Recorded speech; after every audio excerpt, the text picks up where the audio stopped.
Okay. So it has been an additional week, so I'm going to go ahead and do a quick breakdown, and then we will jump right in to session 2. So last time we started out introducing you all one at a time. Keel, your past having caught up to you, leaving you on shaky ground with your employer. Obadiah, waiting patiently for this rude, powerful figure to see you, but growing annoyed by the second. Esther, strolling through the streets, interacting with interesting characters, and seeing a familiar face from your, I guess, somewhat recent past. Avis at your usual spot upon the stage, playing for the tired and weary workers in the shaded slum. And last but not least, Lucky. Another day of no new business, but at least your wealthy patron was calling for your services again, right? All of this kind of culminating with you all together in one room, for the most part. The large private lounge and office space of one Darius, the leader of the Krasny Smelters Union. Some of you thrown off by the appearance of a person from your past, others caught up in a situation out of their control and now forced to wait until its conclusion or reach the end of its consequences. Darius looking to I guess the real highlight of this last session was Darius kind of looking to Laki for another reading, a sign of how things would continue to progress in his own business dealings, and if he would be fortunate moving forward. What should have been a simple thing quickly changed as you found yourself alone. The room itself, dark and everybody gone, with only the whipping cold wind from the terrace at your back. Upon turning and looking out into the evening, a singular tall figure standing at the edge, looking down over the city, kind of in the horizon beyond. And as you would have approached, this tall elvish-like being would speak words to you like loud bass against your skin. Those words being, you must warn them that fire approaches, and with it their end. Shiram's return is at hand. And then erupting into flame before your eyes, the rest of you were bombarded with this message, the lights in the room kind of flickering away, and that same bass effect washing over you as Laki acted as a conduit for this message, for this prophecy of sorts. And as soon as it was over, the candles, whatever would have been providing light to this room, would have kind of returned. Laki in his clothing smoking as if he were suddenly scorched by a fireless flame before your eyes. Avis having arrived only moments afterwards to a stunned and silent room. Seeing Darius for the first time since your departure, completely kind of wordless and lost in thought. Something you probably would have never seen before, Avis, right? This is kind of a strange state to find this figure in. And as you all sat either in stunned silence or looked for answers from each other, kind of probing each other with questions, I think that is basically where we settled and picked things back up, right? Darius basically only kind of just now coming back out of this this fog, thanks to a specific drink from Esther that had kind of alleviated that strange state. So, this is what we'll pick up. Let me go ahead and get some music going, and we'll take a second.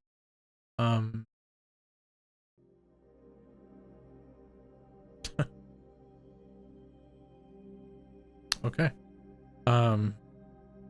So, I think the final words from Darius was like, there's much to do, essentially. But Darius would take a moment to kind of there's still this kind of strange energy in the room. Avis having just learned some news, right? Whatever internal monologue is kind of going on for each one of you. I think Esther is basically in their own world here, in a sense, right? But Darius will kind of loudly just kind of proclaim, like, nobody leave. I think we all need a moment to consider what has just happened and how we plan to move forward as a group. And Darius will kind of, like, with that, kind of just step away and head over to his desk, where he immediately kind of starts pulling files and other documents kind of free from the interior. So it's like in this moment, while Darius just kind of stepped away, kind of focused on something else, definitely looks like he's searching for something. Anybody wants to Keel probably wasn't paying all that much attention to Darius as he said that, and has just kind of been glaring over Lucky Darius. And as Darius sort of steps away, Keel kind of grips his shirt and fine. Like, what do you mean paid for? What? Who paid you for this?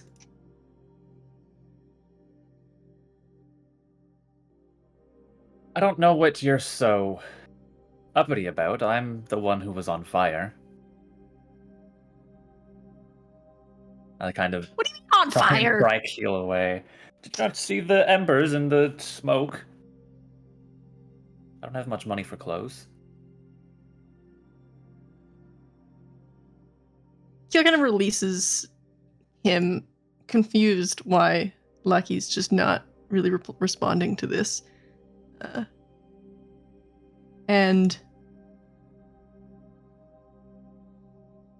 just kind of sits down and stares at everyone else in the room.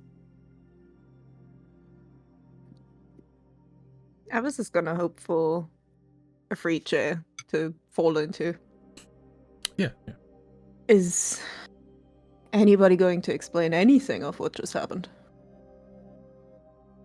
Granted, you seem just as confused as I am. I don't think there's much of an explanation to be had. So what happened?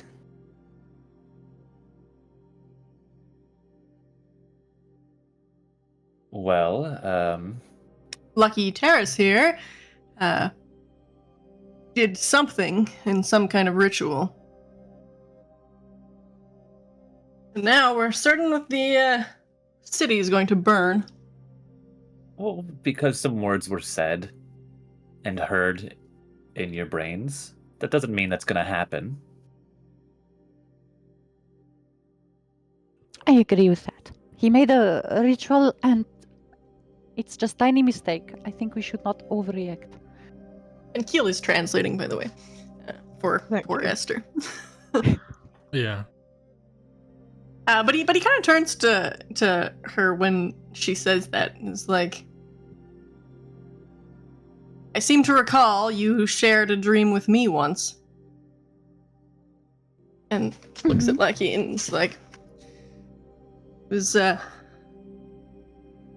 several months ago. There was a strange dream of a green light, and a few weeks later it happened. So while I'm not, I'd like to say I'm not the superstitious type, seems to be a pattern of sorts. Well, if it's a pattern, it's your pattern, not mine. I don't understand why you're so angry at me. This wouldn't have happened if you hadn't started whatever.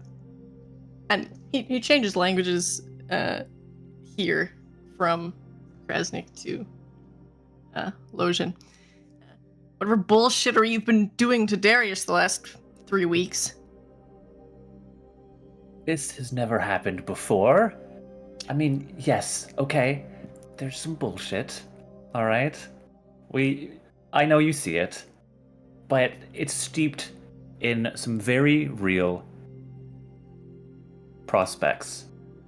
You know, it's not all bullshit. I just play it up. But you don't believe in the prophecy being real. Oh, I'm just So trying which to is it? save face. You know, in front of everyone else.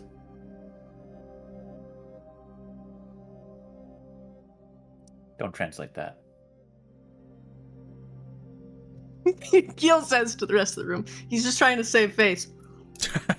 Yeah. How do you mean that? Is his face damaged? Keel sort of just rubs his temples a bit and doesn't reply to Esther. She would have like a mildly inconvenienced emotion in her face before walking over to Abbas. And I'm gonna like gesture around my head with one finger and then point at hers with a questioning face. I think Avis is going to give you a smile and a little bit of a nod. Right. So, So, responding to the nod, she would reach into her basket and begin fiddling around in there for a couple of minutes.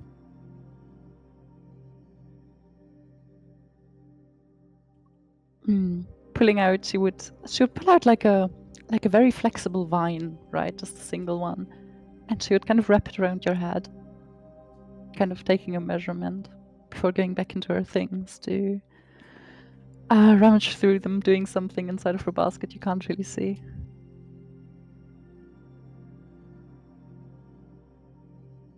curious. Is this related to whatever prophecy I believe was spoken? Which do you care to share that, or is that a private matter for those who were either seemingly burnt or were present for it? Are you speaking in which language? Keel Krasnik. is translating. Yeah, Keel's translator is the assumption. He's not. He's just staring at the table, but he's like speaking for her. Mr. Keel, could you please say to her I don't really know about the prophecy. I don't really care either. It's just for the beautiful thing. All right.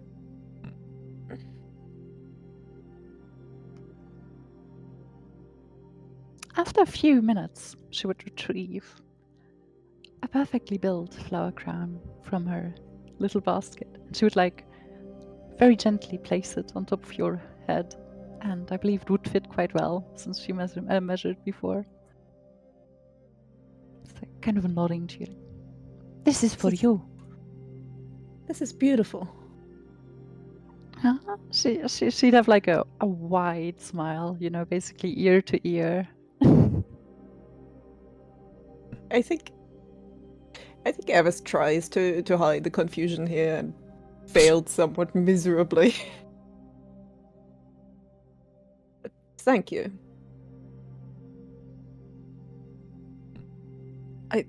I'm not sure what to say. Oh, that is quite alright. Words don't mean too much sometimes. Isn't that true? Well, anyhow, we should speak very quietly so we don't interrupt the important discussion of these things. And she would like kind of, you know, make like a secret gesture. And Keel like calls out. He's like, I can't hear you when you do that. It's not like the other side of the table. That's okay. That's okay, Mr. Keel.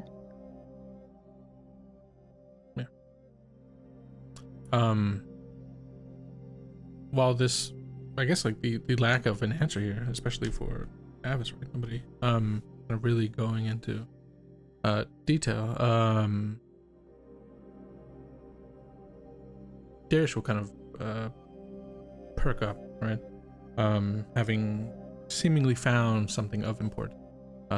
He kind of holds a document close at hand, kind of as he stands up and kind of approaches the table. Well, and he'll just kind of like do like a, basically like describe everything that happened. You know, how Lockie had been the one to to speak this prophecy into being, how the way it felt, right? The base effect, essentially. The fact that the lights kind of flickered and then for a moment, right? You know, the lack of an intelligible, you know, vocal language, but yet everybody seems to understand exactly what was said to them. And the sudden like fire effect on the clothes, right? Even now it probably kind of hangs in the air, the scent of like burnt fabric, you know, like singed fabric, I guess you could say, rather than, you know, fully burnt. And if you take a look at Lockie long enough, you see all the little kind of, you know, the evidence of such. And so yeah, Darius will kind of go over that, you know, right, you know, give all the details over, you know, and then the wording especially, right, you must warn them that fire approaches, and with it their end, and then Sharam's turn is at hand. But as he's kind of reiterating it, he kind of like rushes through it, like you almost get the sense that he doesn't really care about the prophecy portion of this whole thing, right? Like he's like, yeah, like, you know, Sharam's return is at hand, right? You know, like we know, right? Basically.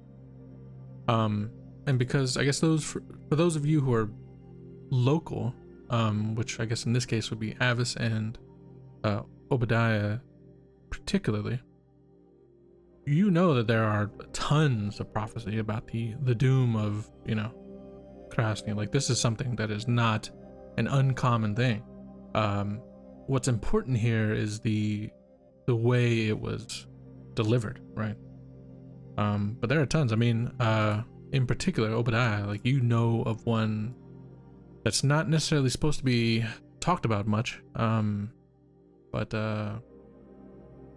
very common amongst the miners and those who work within the caves below that you are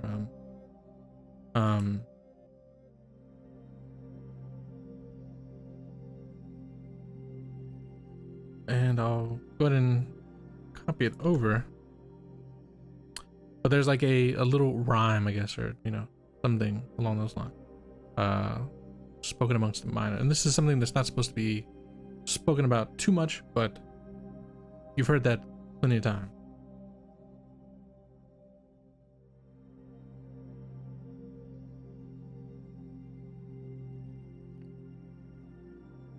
So I was actually going to, because I wanted to get away from Keel, I was going to go over to Obadiah, because he's been pretty silent this whole time,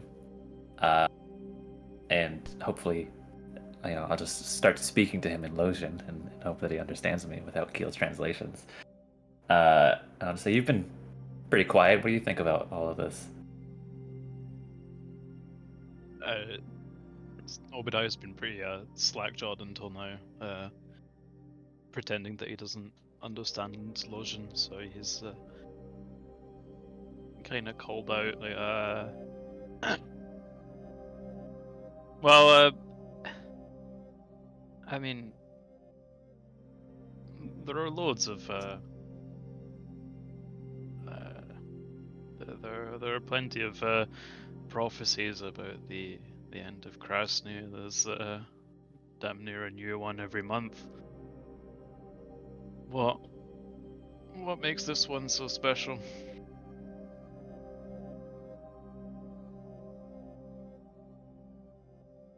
Exactly. See, it's not such a big deal. I think old Keel's just overreacting a little bit. I say as I kind of like, I'm saying it, but I clearly don't look like I believe it.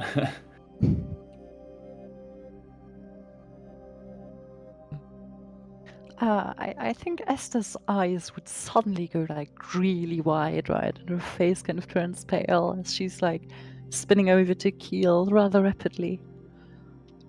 Oh, Mr. Keel, do you think this is like the city? You remember? With big fire and everything? And she would kind of cover her mouth almost.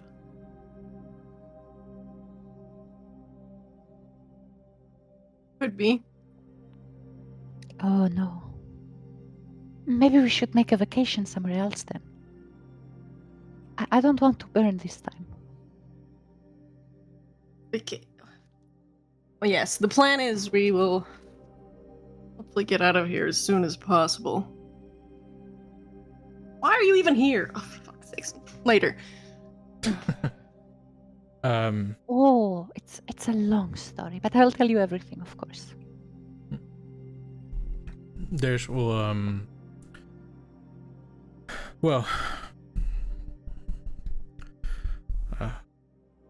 kind of reaches out and he actually kind of puts his hand on Obadiah's shoulder. Well, while you are unable to remember what exactly happened, I think that this event is indicative that what did happen to you is quite important. I've had this one relaying my fortune and such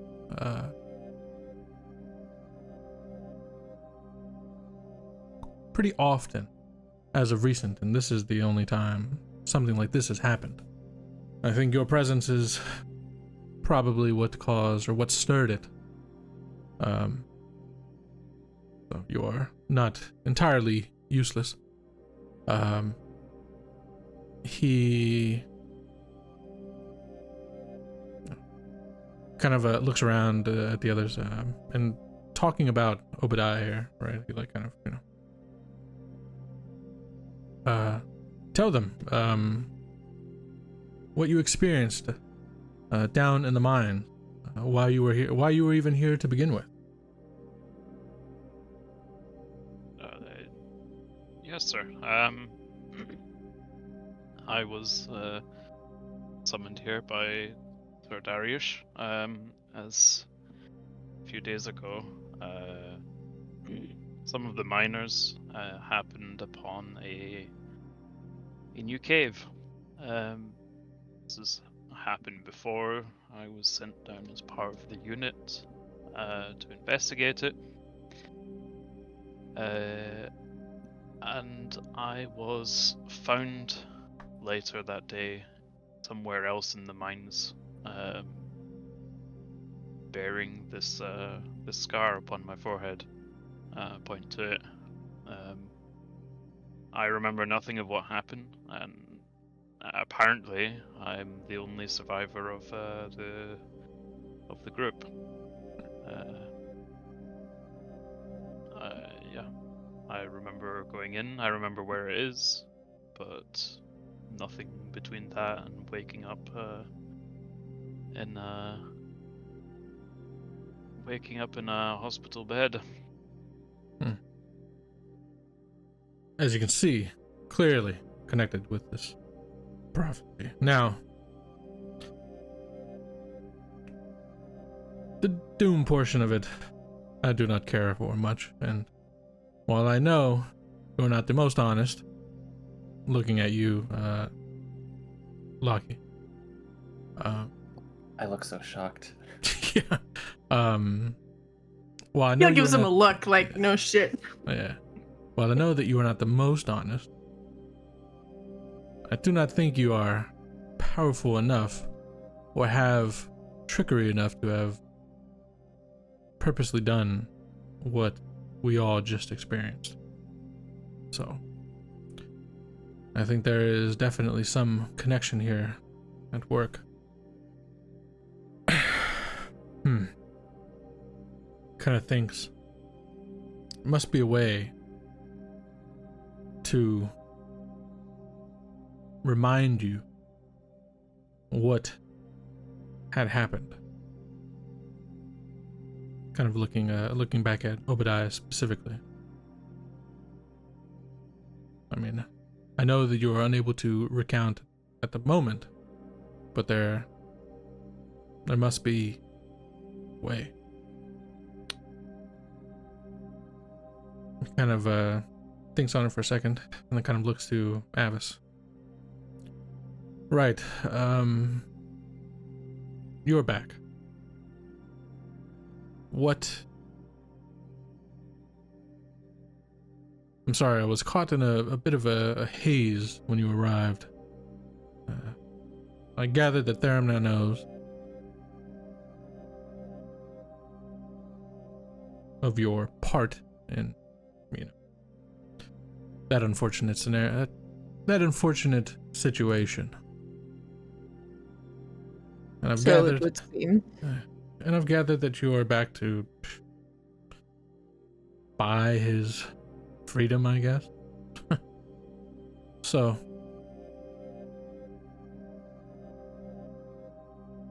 I think we can come to an arrangement. You return,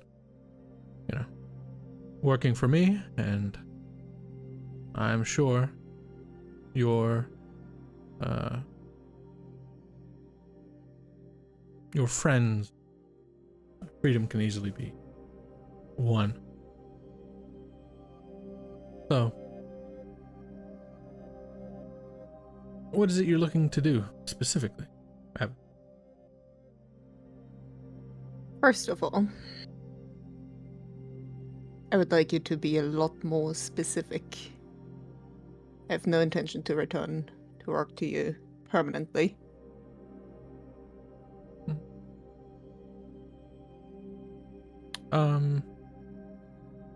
Well, he kind of thinks about it. No intention of returning forever, of course, right? It's not like you would pay for their freedom with your own. Unless you would. Would you? Of course not. Of course not.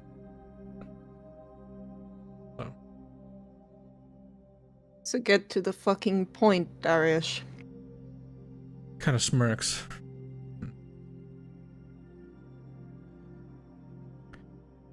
Let's get to the end of this, and then we'll check in. No. We will discuss this now. You have something you want, I have something I want. If we can't come to an agreement now, we will never do so.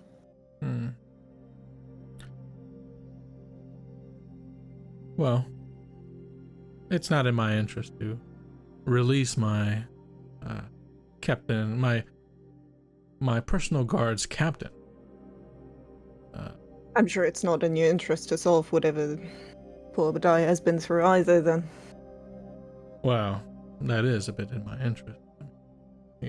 Oh. Information is power. So, Name obviously. your price, Darius. There's no negotiation without it.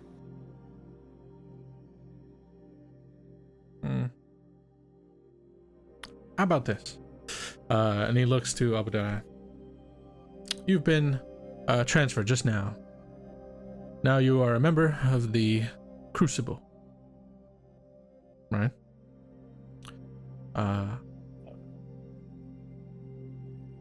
Thank you. Yeah. Get out of those mines, at least in the long run. We'll see. But I think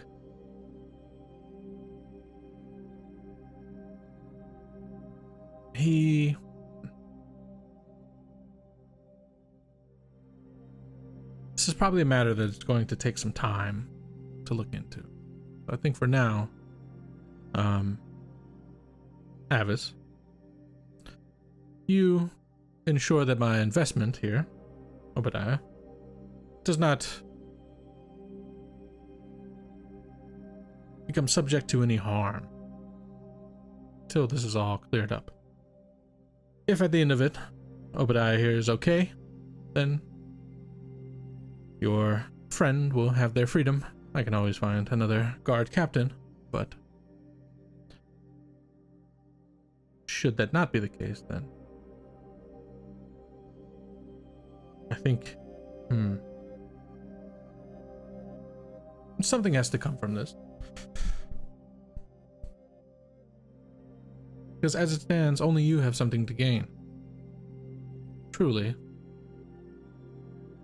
So if anything were to befall him, and him, motioning towards Locky Terrace, should harm come to these two, then you will return as you were.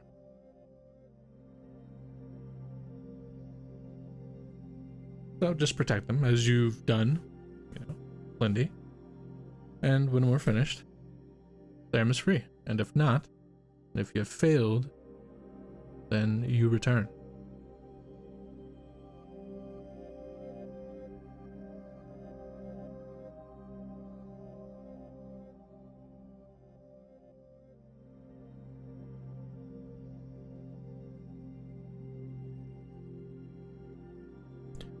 Does that mean I'm still employed, sir? Yes. He kind of gets like, it's kind of weird. He kind of gets like maybe like a softer tone here. He's like, I know that there are times when you're unable to reach your full potential whenever you are giving me readings. I mean, not all of them have been the best, but that last display, I mean, that shows that there's something truly special about you. And so I think, you were to go nowhere. You are gainfully employed. Wise as Keel ever adds- for recognizing such talent, sir. Keel adds a congratulations to the end of that translation. Good little wink to Keel. And so he'll put his hand out to shake on it towards you. You have a deal? Last time I checked, Darius, this is not how employment works. If you wish to employ me, that is one thing. Servitude is quite another. Yes. I believe I've served you long enough.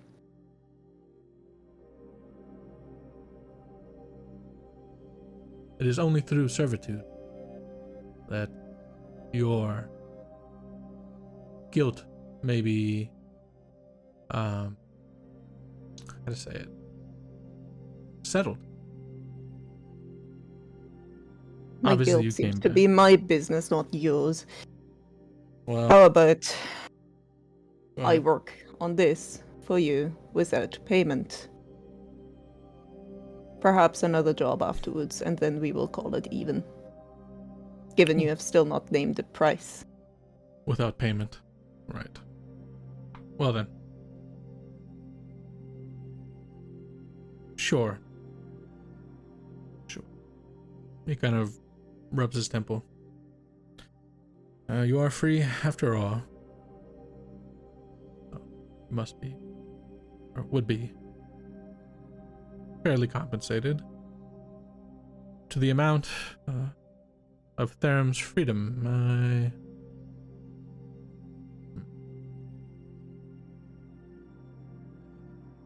Why not?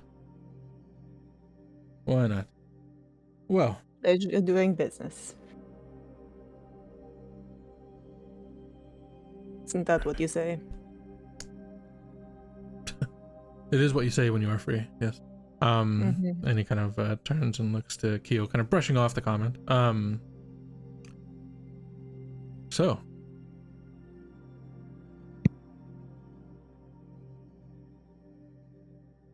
I know you are concerned, especially with the with the fate of your homeland, I guess you'd call it, the last place you lived.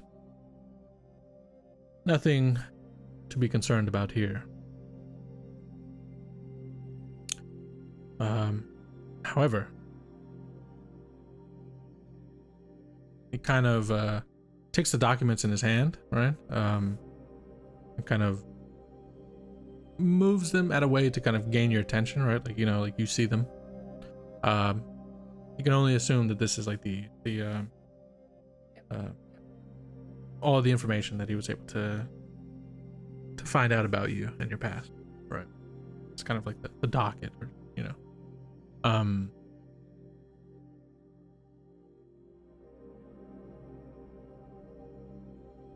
lying about one's history, taking advantage of the kindness New Home provides, I think. Get to the bottom of this, and any fear of reprisal for that debt will no longer be of your concern. I will settle it. And you will be allowed to stay here appropriately, befitting of your station.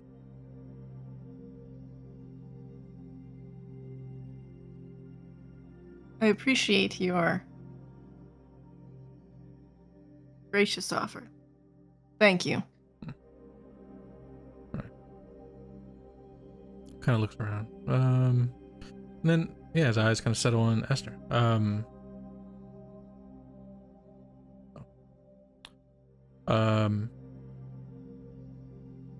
Kyo, enlighten me. Who is this?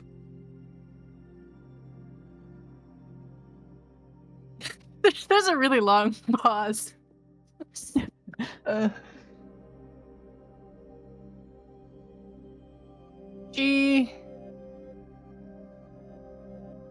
I worked with her once.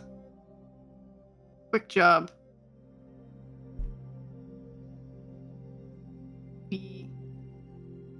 I ran into her by coincidence while collecting Lucky Terrace.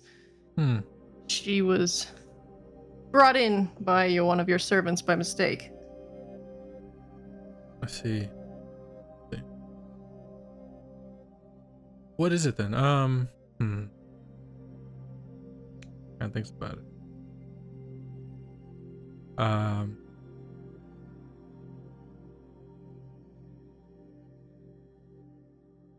I do not believe in coincidences. I mean, you have been faced with your past in a number of ways this day and evening, and now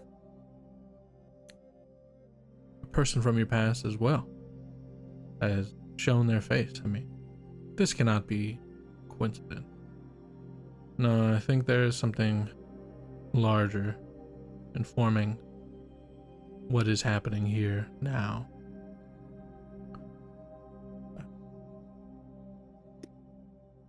His head kills like, but you don't believe in the prophecy. Yeah. He doesn't give a fuck about the prophecy, right? It's more about the other stuff around it, right? Like the whole situation. And he'll kind of he will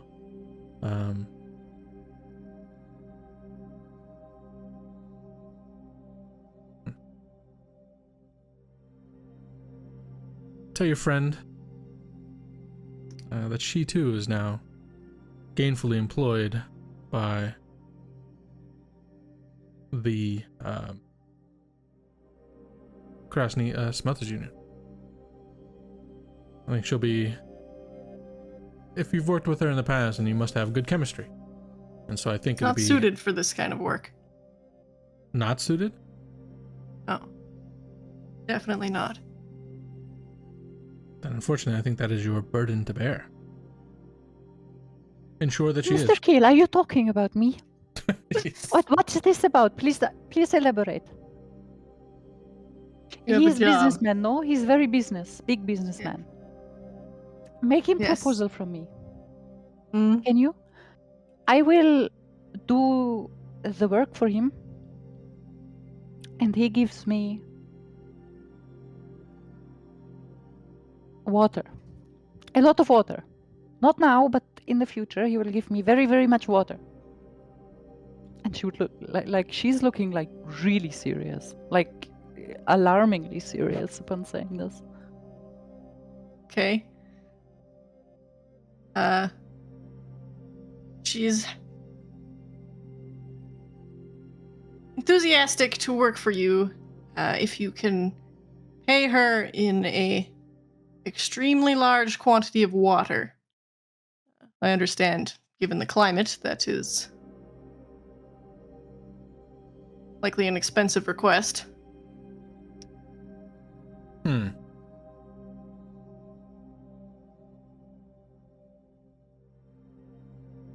kind of thinks it over.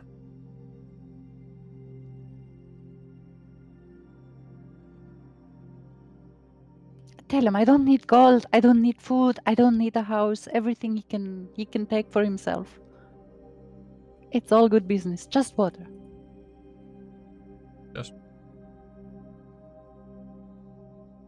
Sure. I think that can be done. Smelters Union, I think, has a direct line that I can draw from when the time comes. No upfront payment. Resource. She would nod and like extend one hand towards him, as though she knows how to make business proposals. I suppose she wouldn't really shake it should he take it, but she's trying. You reach your hand out. Go ahead and roll me a perception check. Oh, of course. Oh dear, one second, please. I have to find the tab. Ah, there it is. Yeah. Oh no, it isn't. It's on It's the on left. the main. It's on the left, isn't it? Oh yeah. Yeah, on the left. Oh yeah, that's 16 plus 7, 23. 23 total. Yeah, so he I guess this is a bit of an insight into who you've agreed to work for, right? He seems a bit put off by the prospect of having to shake your hand. And you'll see him kind of like actually close off a bit more. All business deals are finalized through Keo. You may shake his hand. What? He'll shakes Esther's hand. Oh, thank you. This is a nice gesture. Very business. Well then. Obadiah. Sorry. You will need to try and figure what it is your memory is lost. There must be some way of accessing what you forgot. I will do what I can looking into it, but I expect a bit of proactiveness. I will do my best, sir. Go back to the mines, perhaps. Yeah, going back there might unlock something. I could offer to brew a little concoction for the man, maybe to help him with the memory, but I'm not sure if it is going to work. I only use it for memories that I know of, not the lost ones.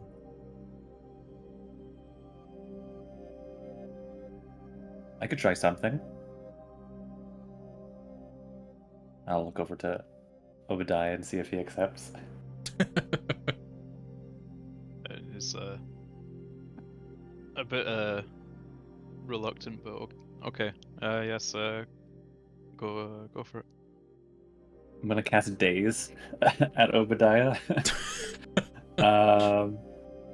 So he. Do I have to roll a thing, or it's just? Well, I think if Obadiah is playing along here, right? I'd assume that then it's like a purposeful. You can willingly fail. Yeah, it's like a willing Oh yeah. fail. So it's a will save. But if he agrees, then it's. Yeah, it's kind of like a willing. So yeah, you. What's the effects of days? What are you doing here? Yeah, let's do days. It's just 1d6 mental damage, and critical fail is stunned for one action. Okay. I'll just see if just giving him a little mental shock will. Oh, kick anything up. okay. Yeah, if it'll kind of jolt anything back to mind.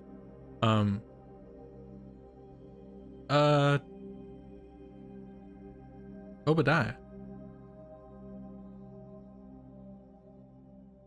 Let's see. Yes. It should be a. Let's see. Give me.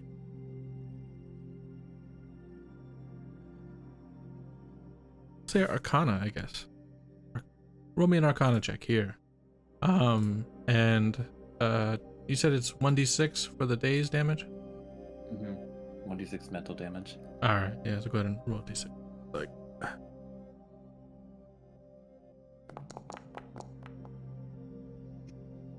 15. 2. So yeah, you take 2 points of damage. Obadiah is like, like there's kind of steps forward. How are you casting Daze? Are you like holding Obadiah's head? Are you just how does that visually look? Visually, I don't move, but kind of being theatric. My eyes will just kind of turn black momentarily for just like an instant, and I'll just kind of like snap at his head, and then that'll kind of trigger it. Kind of like a magician when they're like, trying to distract someone and they're doing stuff with their hands. Yeah, very much. Yeah, fair enough. Okay. Yeah, absolutely. So yeah, you step forward, right, kind of putting on a bit of a show to it, but ultimately you cast Daze, and for a moment, Obadiah, like your vision goes white, and then you feel this pain, to the amount of 2 mental damage.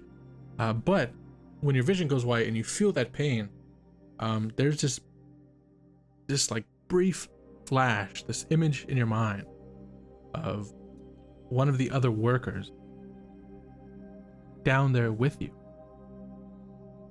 And in that flash, like you see them reaching out for you. And this sensation that they were yelling wait, right, in your direction, before it's like back to normal. You've still got this kind of like ringing, like jolting kind of pain in your head, like for the after effects of it slowly starts to fade off. But with that Daze, yeah, you get that one kind of triggering memory.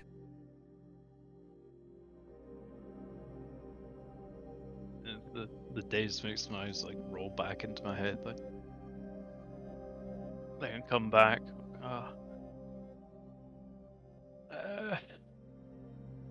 Fuck, that hurt. But yes, that seems to have triggered something. Yeah, Dash is real interested. Wonderful. All I remember is it was very brief, but yeah, one of my coworkers telling me to wait.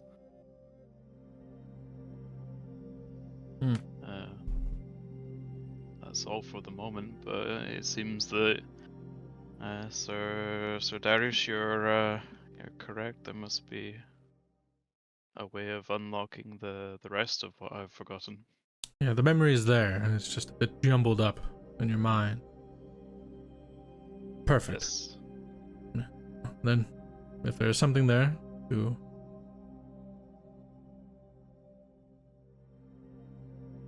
put back together, then that is probably our first order of business. Kind of looks around. It's a bit late, so I'll be calling this my evening. I'll do what I can. Remember, proactive. Sir. You're all free to, as you wish, but this is top priority. And in the meantime, I'll be doing what I can to find some information that might help. He will kind of direct towards, he's not directing you towards like rooms or anything. He's directing you towards, like drinks and little snacks and stuff that are kind of still laid out. Feel free to discuss your plans forward. Partake as you wish, and yeah. So that is it from her. That is it for me this evening. and he will toss the docket down, and it will slide across the wooden desk in front of and stop right in front of you, Keel. And Keel will take it and just sort of slide it into his sash, basically. Well then, kind of stretches a bit. Enjoy. Keep me updated. And he will take his leave. So, it is just the 5 of you now.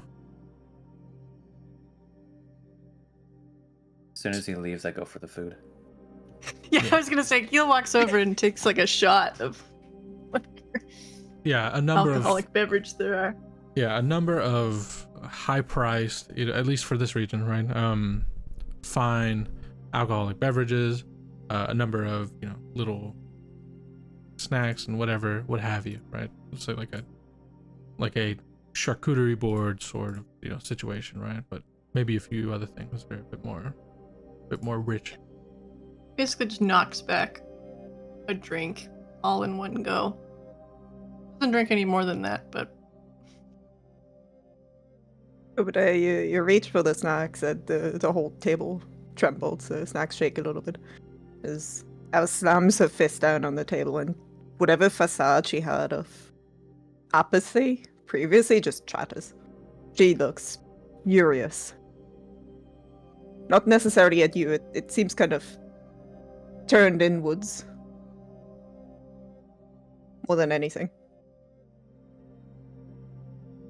I shuffle away from Avis. Yeah, Keel looks at Lucky and in Losian is like, I see why they put the bag over her head. No kidding.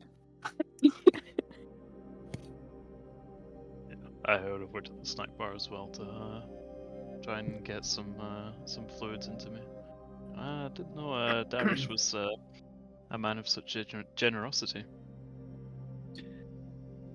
Generosity is one word for it. Suppose. Not generosity when you have to pay it back.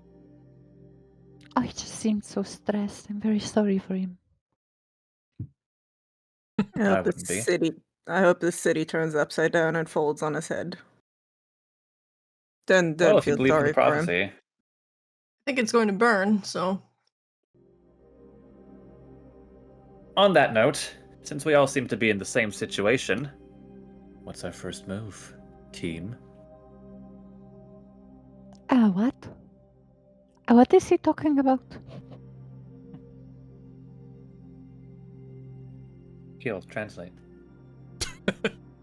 He does. No, I understand translation. What do you mean Yeah. first move? I wanted to go to the bakery. Maybe we can do this still. He wants to go to the bakery. I don't even know if there is one here. What time is it? The bakery might be empty by now. Yeah, it's well into the evening, I should say. Yeah. The bakery Keel will be open. looks exhausted. He's like, his facial expression is very like apologetic for Esther's entire behavior.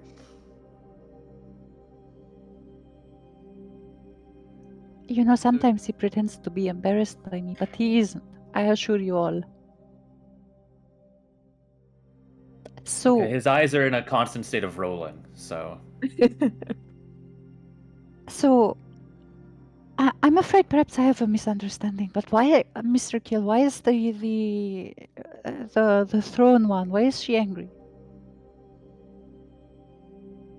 I think I'll have to redirect that question. Her.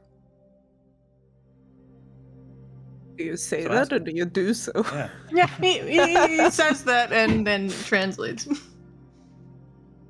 And while he's translating, Esther's standing right next to him, like kind of hands folded in anticipation. She's looking at you very kindly. Avis is raising a hand off the table and waves it around in a bit of a dismissive motion. Means well. Yeah, Darish is a bad person. With only the worst motives. And it infuriates me as someone who's known him for a while. Mm-hmm. I hope he didn't You'll do get anything his. that hurt her. Hurt you. I wish so too. But wishing doesn't get us anywhere. So, Obadiah, what was this about a mine? You think you could lead us back down there? Oh, yeah. They'll be closed at this time. The workers will be back to their holes, but yes, I can definitely take us into the mine, back to the opening. I mean, it might be worth doing whatever we're doing while nobody's in the mine.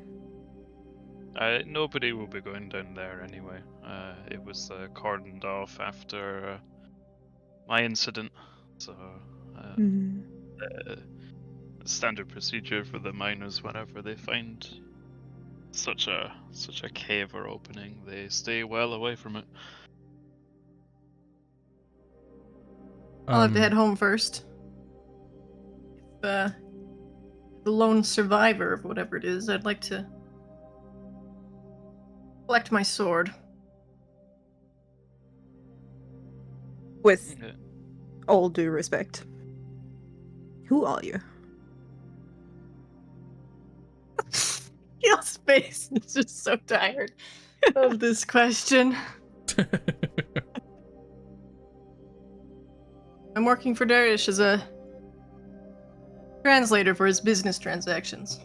He's been making some arrangements with foreign dignitaries about mining exports, and he also has me sit in on his little fantasy sessions with Lucky Terrace here. You make it sound so perverted, Keel. Well, you use some interesting On that- instruments. Gil snorts though at that. On that note, though, perhaps we should all go around. I don't know anyone's name. You may call me Keel, like the bottom of No. the ship. It's the translation. Okay, then I'll point to Avis. And you? I'm the unfortunate fuck who just escaped Darius only to return willingly, it seems. I'm Avis. And I'll point to Obadiah. Yeah, Obadiah. Everyone's acquainted with me so far. Right, the mines and the accident. And I'll point over Yes. to Esther as well. Make it good, Keel. I'm Esther. I'm from Dukan, and I definitely never lived elsewhere than Dukan. That's where I'm from, and I grew up there. No questions about this. And then I went on a ship for a travel. Very exciting. And I met Mr. Kill on this ship. He's like a pirate, you know, and there was evil people who he saved me from.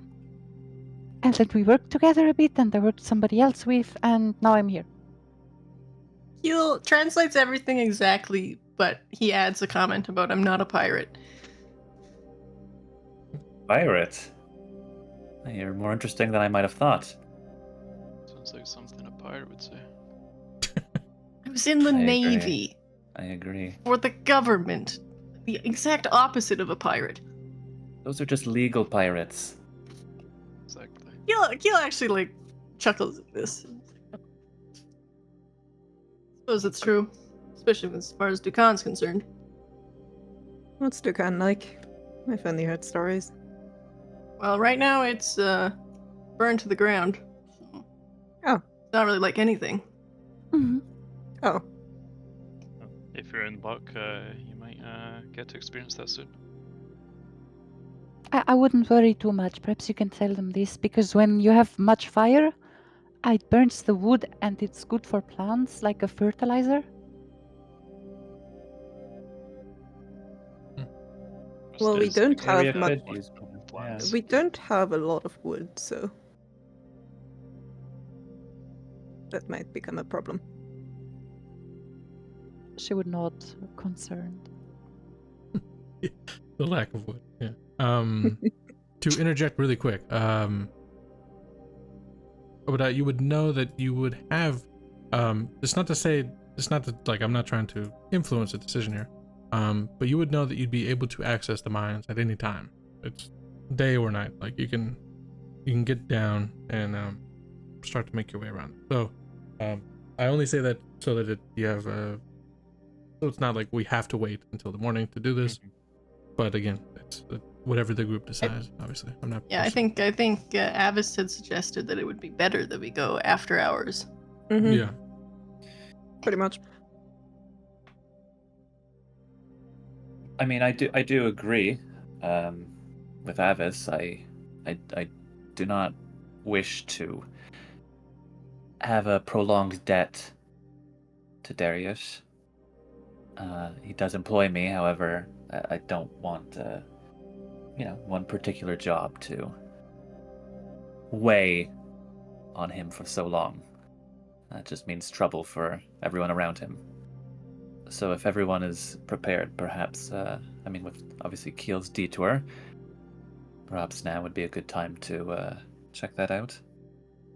Sooner we Well- get this done, the better. Have no interest in remaining in the city if it's prophesized to. Well, you know. You don't just think the next city you go to will be the same thing? See, Mr. You get Keel, the that's why I worst. always told you to go in the forest. The city folk is crazy. The city folk is crazy. Then Well, again, just translate. if we're bringing the promised calamity here with us, then we definitely should go down there while the miners are absent. Mm-hmm. That being said, I will also need to bring equipment. Yeah, I'll need to fetch my my equipment first before we head down.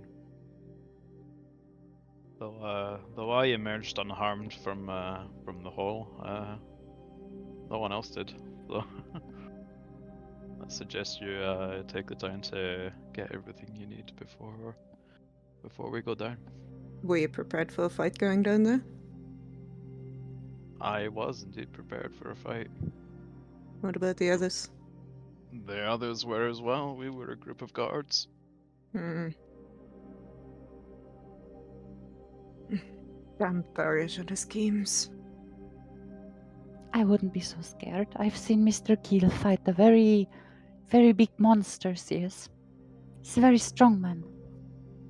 We will rely on Mr. Keel's strength then. Feels hope there's embarrassed enough. slightly translating this, and also is like mentally like, when?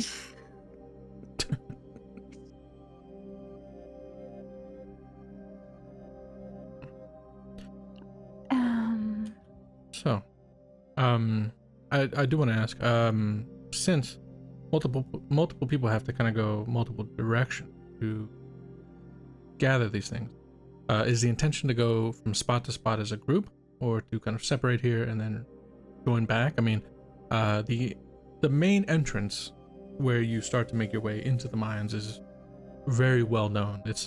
You just have to go to the bottom of the city, and I mean, it's right there, right? It cannot be missed. So is that the intention, or is it to kind of split up? Is it to move as a group? Matt and I established Keel and Lucky live like down the street from one another. Yeah. So, very near. I mean, Keel doesn't really have any intention of going out of his way to split the group, but he's not going to say anything either way. I think it'd probably be better if we all just stuck together.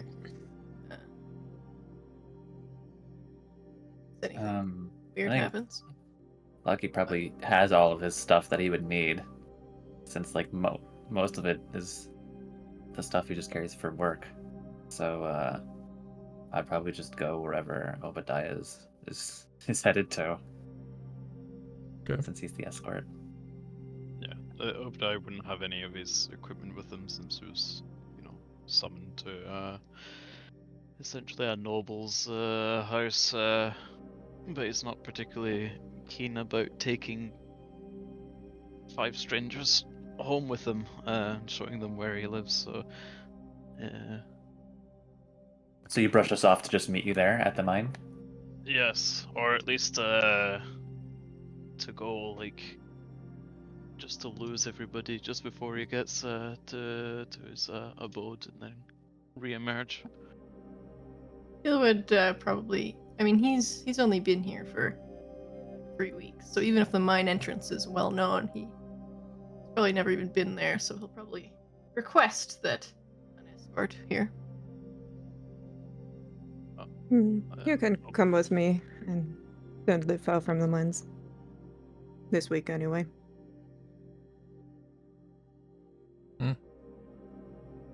Plus, a couple more hands to carry things will be useful. So I guess Obadiah is gonna meet us there, while the rest of us are going to our respective homes as a group. Okay. Well, except for Esther, who's just here. Yeah. Esther is going to follow Keel alarmingly close, almost holding onto his coat close. Okay. All right. So we'll have a tiny party split. Right. One person will be going their own way, and then the others will make their way one after each other to each location. So okay. Anything else before we do that? So, I would just have to ask you this out of character because I'm still a little bit uncertain about how the potion crafting and such works. Mm-hmm. Since I'm not really picking up any stuff, I was wondering if you would let me craft another potion of shared memories, which I used a little earlier for. I don't know if you want me to lose 12 gold pieces for that, or how you want to rule that. No, that's fine. We'll say you have another one. Sure.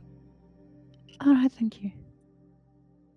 I'll just fill it up because oh well, thank you. Fair enough. Okay. So as the 5 of you kind of decide that you have talked it through, and you're going to gather your things and go this very evening to the mines themselves. So you. All right. Okay. So the larger group of Keel, Esther, Laki, and Avis will head one way, and Obadiah will head another way. So we'll do it. Okay.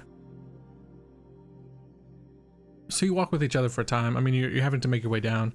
None of you live as high as this, right? So that's for at least a little bit of it, you're going to be essentially kind of walking as a group. As you do so, kind of making your way down and into the back into the more middling, the lower area of the city. The streets are pretty. I would say they're not lively at this moment. There are a few, people here and there. Someone who may have had a bit too much to drink.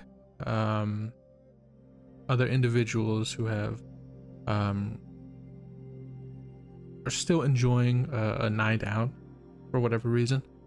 But other than that, the streets seem mostly bare. I mean, even the actual guards of the city all seem to be kind of more stationed around the guard houses rather than doing patrols through the streets and such. So you continue all together as a group before heading your opposite ways. So Obadiah, as you separate from the group, right, off to head, to your situation. Roll me a perception check. Perception. Also, do you have any kind of like vision stuff? I should. As a dwarf, I have dark vision. Okay, so you have a bit of dark. Okay, all right. So the dim light of the shaded area, 'cause even in the evening, right? The shade stays above, so the moonlight doesn't necessarily break through. All the only light that you really get in this part of the city comes from the various I guess like jars, whatever you want to call them, lanterns of we had a name for them, Carthian desert beetles or whatever. I can't remember the exact name of the fauna, unfortunately. I'm trying to reference this off the top of my head.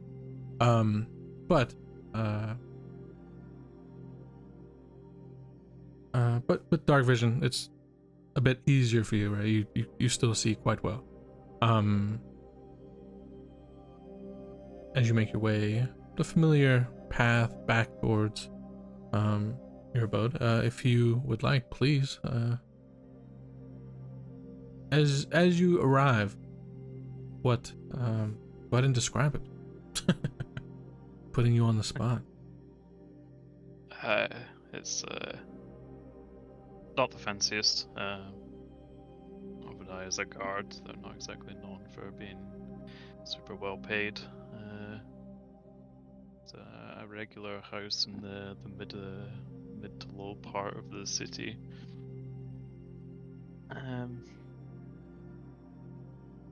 Yeah, it's in an area which is somewhat rougher, so he is more wary. He is wary when going around these streets, but he knows them well, having worked them a lot as a doctor, back alley doctor. Yeah, so arrive home, and with the 14, as you kind of look around, everything seems to be in its normal place. So you just kind of quickly go through your home and get your item. Get together all my stuff, because I've already been dressed up for going to see Darius. So getting to change into gear, get my crossbow and stuff together. Fair enough. Yeah, so you have all your items. You have your rather than your dress up clothes, you've got your your more serious things like work related clothes, right? Yeah, so with the 14, you find everything you need. And you head on out. Mm-hmm. Cool. As you make your way back out, looking around, everything seems clear. Turn and continue on the path. Back to meet the others. And as you do so, for a moment, you have this kind of strange. You feel like you're being watched, but when you look around, there's nobody there, right? It's just like kind of like a strange sensation, but ultimately you feel like you're alone. Shrug it off. It's not out of the ordinary for this area. Yeah, absolutely, right. Could definitely be somebody hidden around the corner, keeping watch. So you make your way back. For the others, would you like to describe these moments as you stop at each respective place, or are you more just like, let's go ahead and okay, all right. So we'll say probably according to the way you live and everything, then Keel's probably the first stop. As you four as a group kind of continued on again. The streets have kind of been a bit dark for those of you without any sense of like dark vision. This is like very dim light, it's enough to see where you're going, but it's not enough to really Keel has low light vision. Okay, yeah, so for you then it's fine. Yeah. I think Esther has a 2. Perfect. All right. So, yeah. Low light vision. Still, yeah, you're still able to see well enough to navigate these streets. For those of you who don't, then you're kind of stuck behind. Not stuck Feels behind. very cautious as he crosses every intersection, and people, the rest of the group probably notice if he like just extra scans street. He's taking a really weird route as well. Okay. Mhm. So, you're definitely off the normal path, right? You're kind of all right. Fair enough. So you four are walking as a group. So I guess up front, because you're kind of leading the way, Keel, you're up front. Esther, you said you're kind of real close to Keel, right? Like, but not. Yep. Yeah. And I'll assume that's probably like Locataris and Avis at similar locations, kind of following up as well. Yeah. Perfect. So, as you start to approach, specifically the area where your home is, Keel, there's a group of individuals that are coming from the opposite way. They're coming from where you're going, right? They're kind of walking with each other. They seem to be having kind of like a conversation. One of them seems to be a bit intoxicated. He's speaking. He's like throwing his arms open, right? Like all right, kind of. And although you can't really pick up what they're talking about exactly, these mannerisms are very kind of obvious that you're about to walk, by this, at least one obnoxious drunk person. Assuming there's no way around them. Yeah, there's really at this point there's probably really no way around, right? Other than like ducking into like a really tight alley, which could be something to do if you wanted to do that. He probably would. Yeah, Which you will. is, yeah. Okay. I'm not sure the rest of the group would handle that, but yeah. Fair enough. Yeah, so Keel, Esther's right behind you, so I don't think Esther even thinks twice. But for Locataris and Avis, this is definitely a little it's a little obvious that this is a little weird as this. Well, especially since I know where he's going. Yeah. What are you doing? Do you two follow? Do you kind of stand and like are you asking like what the fuck are you doing? No, I'm probably. He can probably feel my look behind him, but I'm just following right now. Fair I don't enough. need to go to my place, so I'm just like following until we go where we need to go. Okay. He'll just waits for them to pass. Yeah. Okay. Fair enough. So you duck down into this alley. And the group, walks by, and as they walk by, the one that was obviously intoxicated and kind of talking the loudest and throwing their arms, and being very very animated, as they walk by, you do pick up a bit of the conversation, and the drunk one is like, I'm telling you, I know what I saw, I know what I heard. Something strange is happening. I'm telling you. This thing.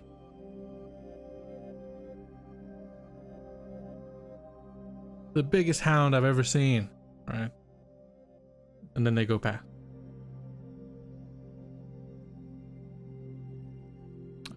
You give it enough time, and then you make your way back out to the street and continue on. Yep. Fair enough. Yeah. Yeah. What were they saying? Why did you hide from them? I don't know. I just What? don't want to interact with people like that, Like No good what comes of people- it. What people? Suspicious people. We're suspicious. Ducking Listen, into I don't- alleys. If you consider every drunk person we come across to be suspicious, I might need to split from the party because otherwise we will never get to the mines this tonight. Fine. Anyway, they were just talking about a big dog or something. A big dog. Oh, I saw one like that a little earlier. It's a really precious, wonderful creature. How big? How big is this dog? She would like stick one arm all the way up into the sky, kind of to indicate that it's significantly taller than herself. Yeah, it's like the size of a fucking horse. Very big. Yeah. Actually, What's the wait. horse? Do you know my feet hurt a lot already from all this city floor, horrible. I can just show you. And she would reach into her basket, pulling out a couple of seeds, which she would, with a little word spread on the floor, and like a pretty massive red deer would appear with large antlers, entirely covered in plant material and flowers. Like the horns of this red deer basically look like something really ornamented, completely adorned with flowers, and she would climb on top of that. Is Wow. this supposed to be the dog? It's about this tall, a bit taller even. Yeah, it's Hi. a large mound, so yeah, it would be roughly about the same. And this is a very large animal. So This is not being discreet.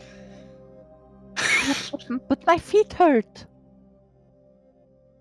Lucky nods his head and looks impressed at the at the creature. Wow, nice. We're almost there. Let's just go. I assume based on the description, it's probably like the size of like a A moose deer. or something, right? Well, it's large. right? Yeah, it's like a red yeah. deer, but Yeah. a really big one. So it's probably Okay. close to a moose. It's a bit larger than most horses would be. Yeah. Okay. Yeah, I think it's like I think we said it was. Tiny was like 10 or 15 feet, or Yeah. 10 feet, I guess. Yeah. Yeah, about 10 feet. Yeah. So, as you see the creature, it's a massive beast, to say the least. Well, massive, yeah, it's a very large beast. And as you climb on top and you just riding it as your mount, Yep. it does take 10 minutes to cast. So, you all gonna wait 10 minutes? Oh, you're right. Yeah, we just waited for whatever Esther's do. All right. Oh, So I at missed this point, that. Yeah, Keel's we just just like, stood "Let's there go." for 10 minutes. You stood for 10 minutes. Okay. Yeah. I think 10 minutes is gonna give yeah,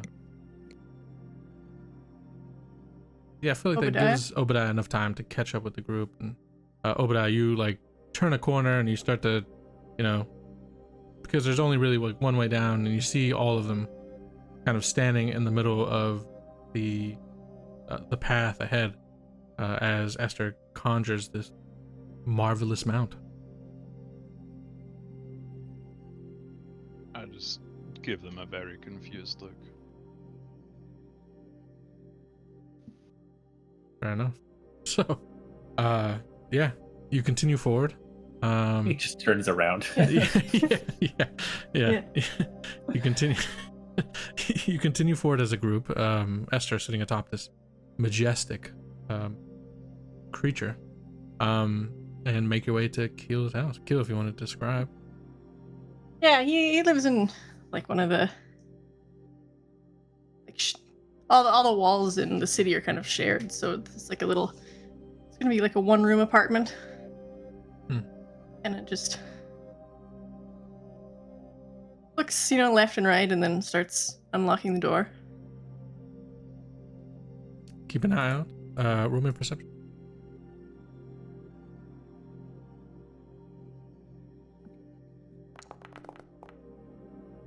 $23.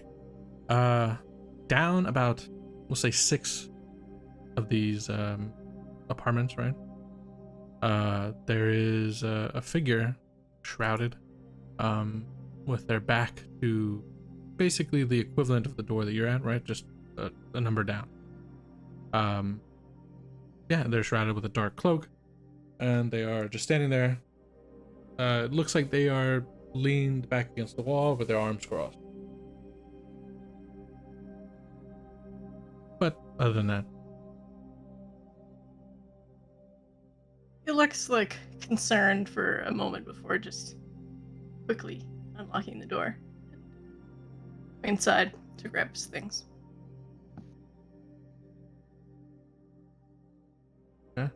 you go in alone?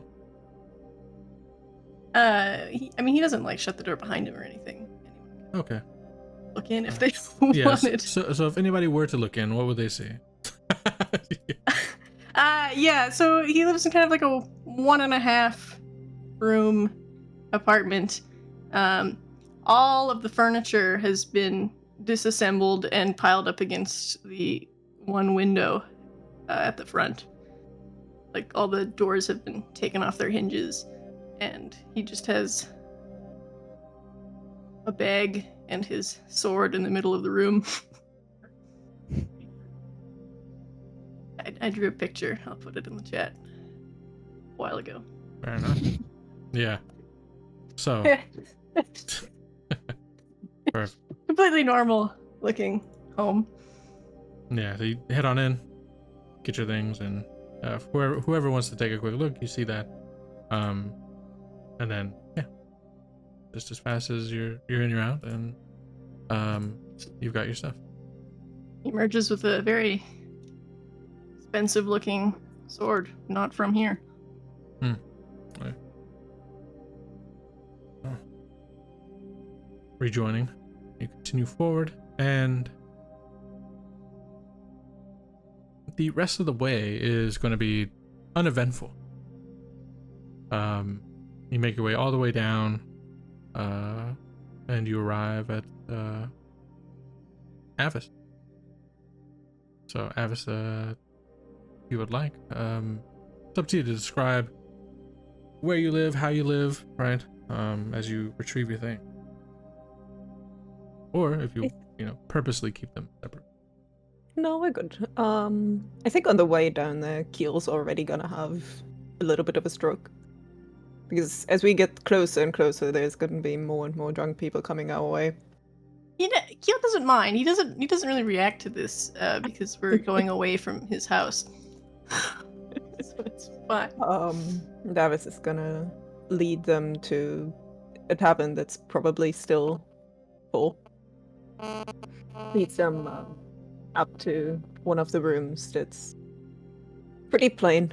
Honestly, there's a bed in there, there's a wardrobe in there, and the most expensive looking thing in the whole room is an armor stand with also rather plain looking brass armor with a white sun painted on it and a tower shield in a similar fashion leaning on the wall next to it.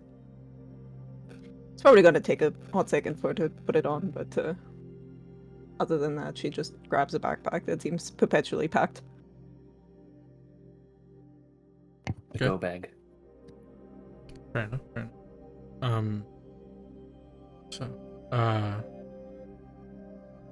Okay. All right.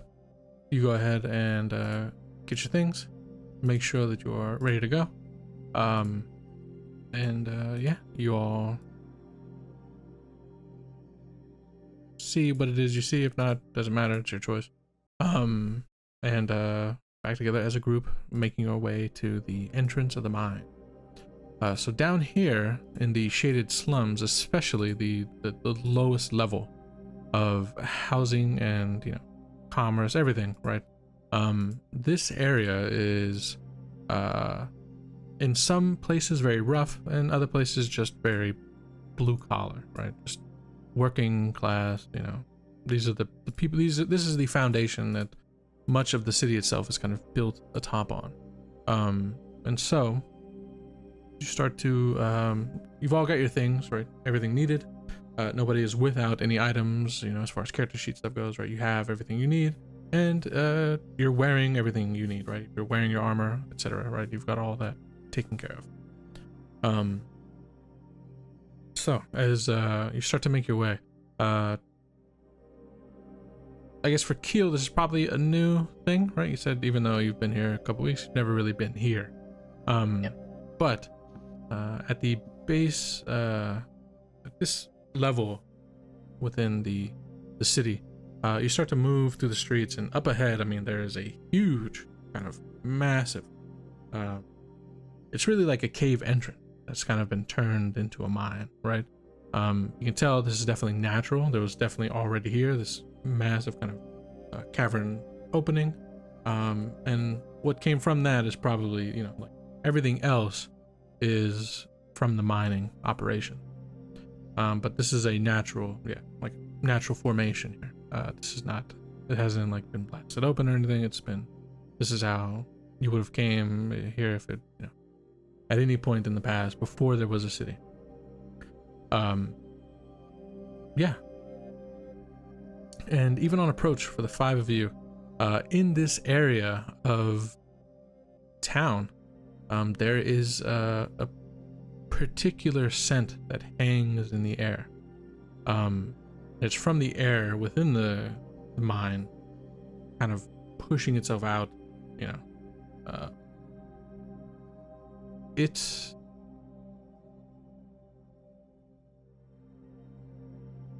is almost acidic in nature, right? Like, it has this very sharp effect, I guess, right? You, every time you like take a deep enough breath, you almost feel like you might need to like cough, right, to kind of clear whatever is being irritated. But something is irritating about this area, the whatever is in the air from the mine itself. He'll kind of wrap his scarf around his face as like Okay. And so you approach. The mine stands open before you. It is very. It is very quiet, right? There are lights further within, but the usual hustle and bustle of this. If you were to come here during the day, I mean, this would be packed, right? Tons of people in and out, right? Just going about daily shifts and such. But now it lies basically open for the 5 of you. I think here is a good point for you all to, everybody collectively, to make me a perception check. would probably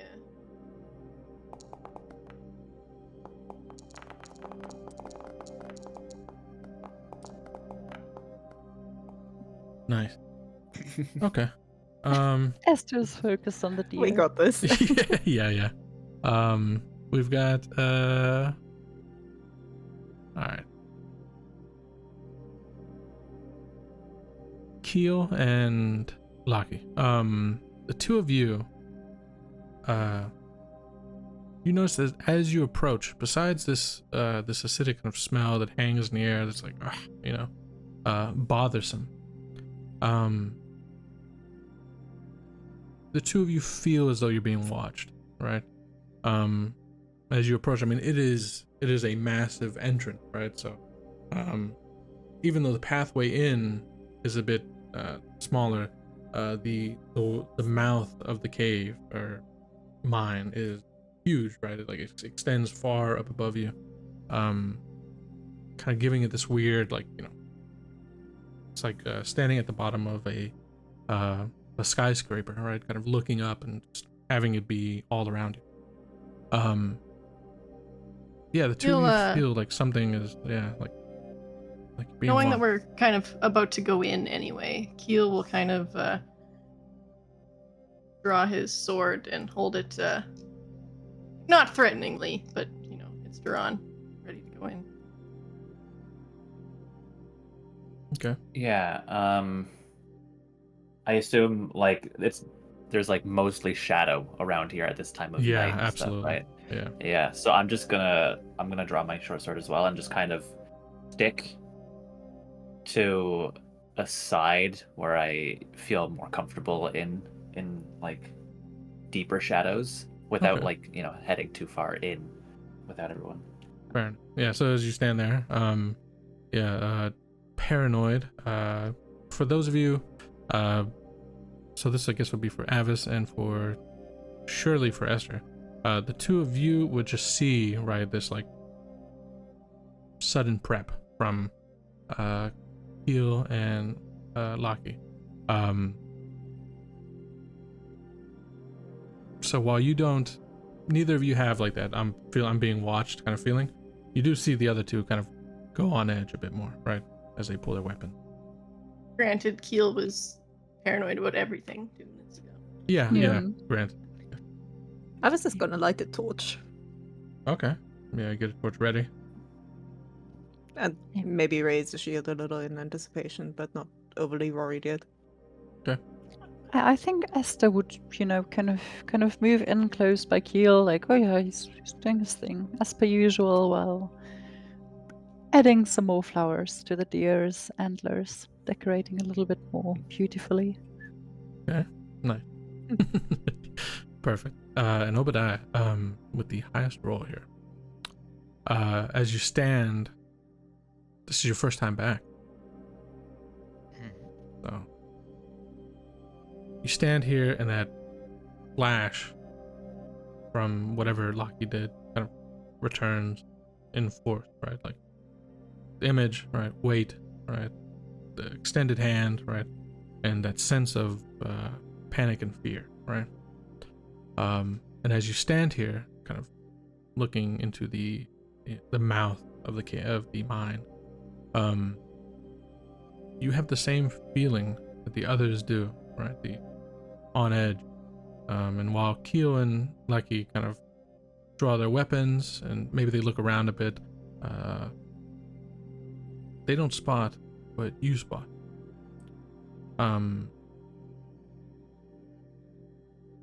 With that flash, with that image in your mind, and that feeling of being watched, you see down basically at the furthest point within the mine that you can see before it disappears from view. There, for a brief moment, was a figure standing there that is now kind of like disappeared from view, heading into the mine.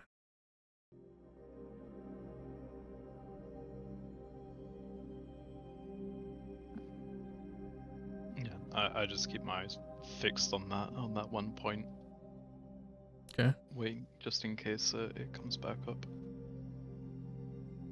Give it a few moments. Does not Yeah. seem to be returning. Looked like a person, right? It didn't look like it wasn't like a strange shape that you can't quite really describe. It looked like the back of a person, right? Like maybe they turned in that moment and disappeared from view further in.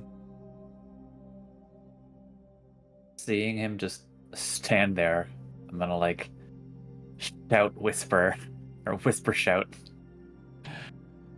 Obadiah, what's in there? What's watching us?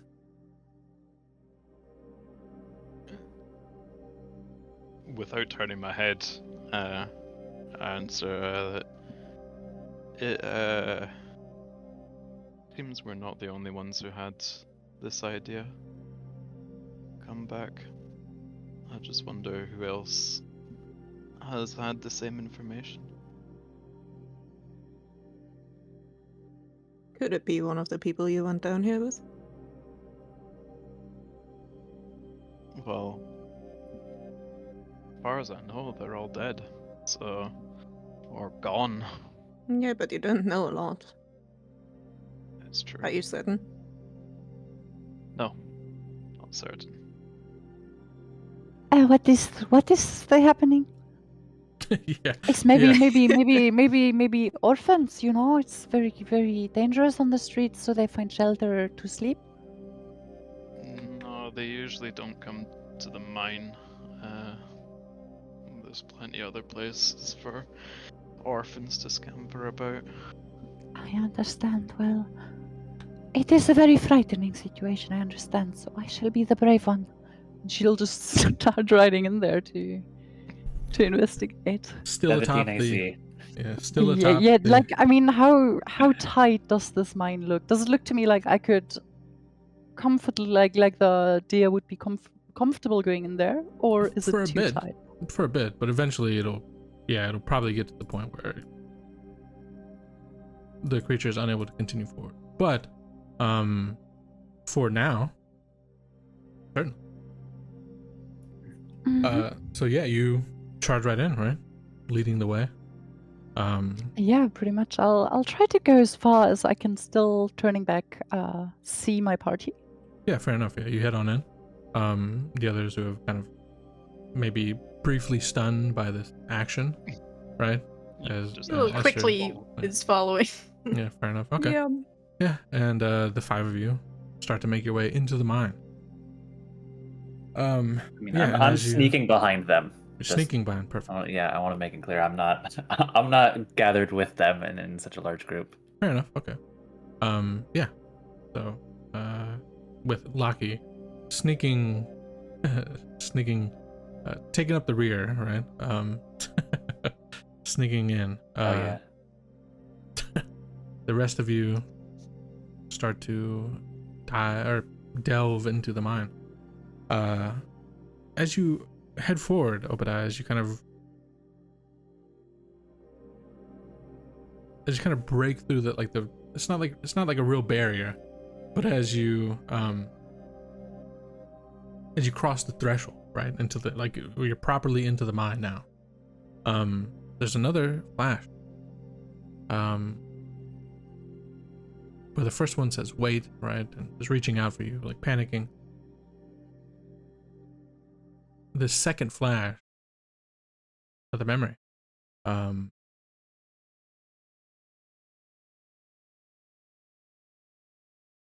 You hear, please don't.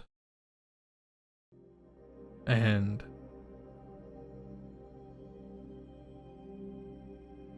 the mental image that comes with that memory kind of striking you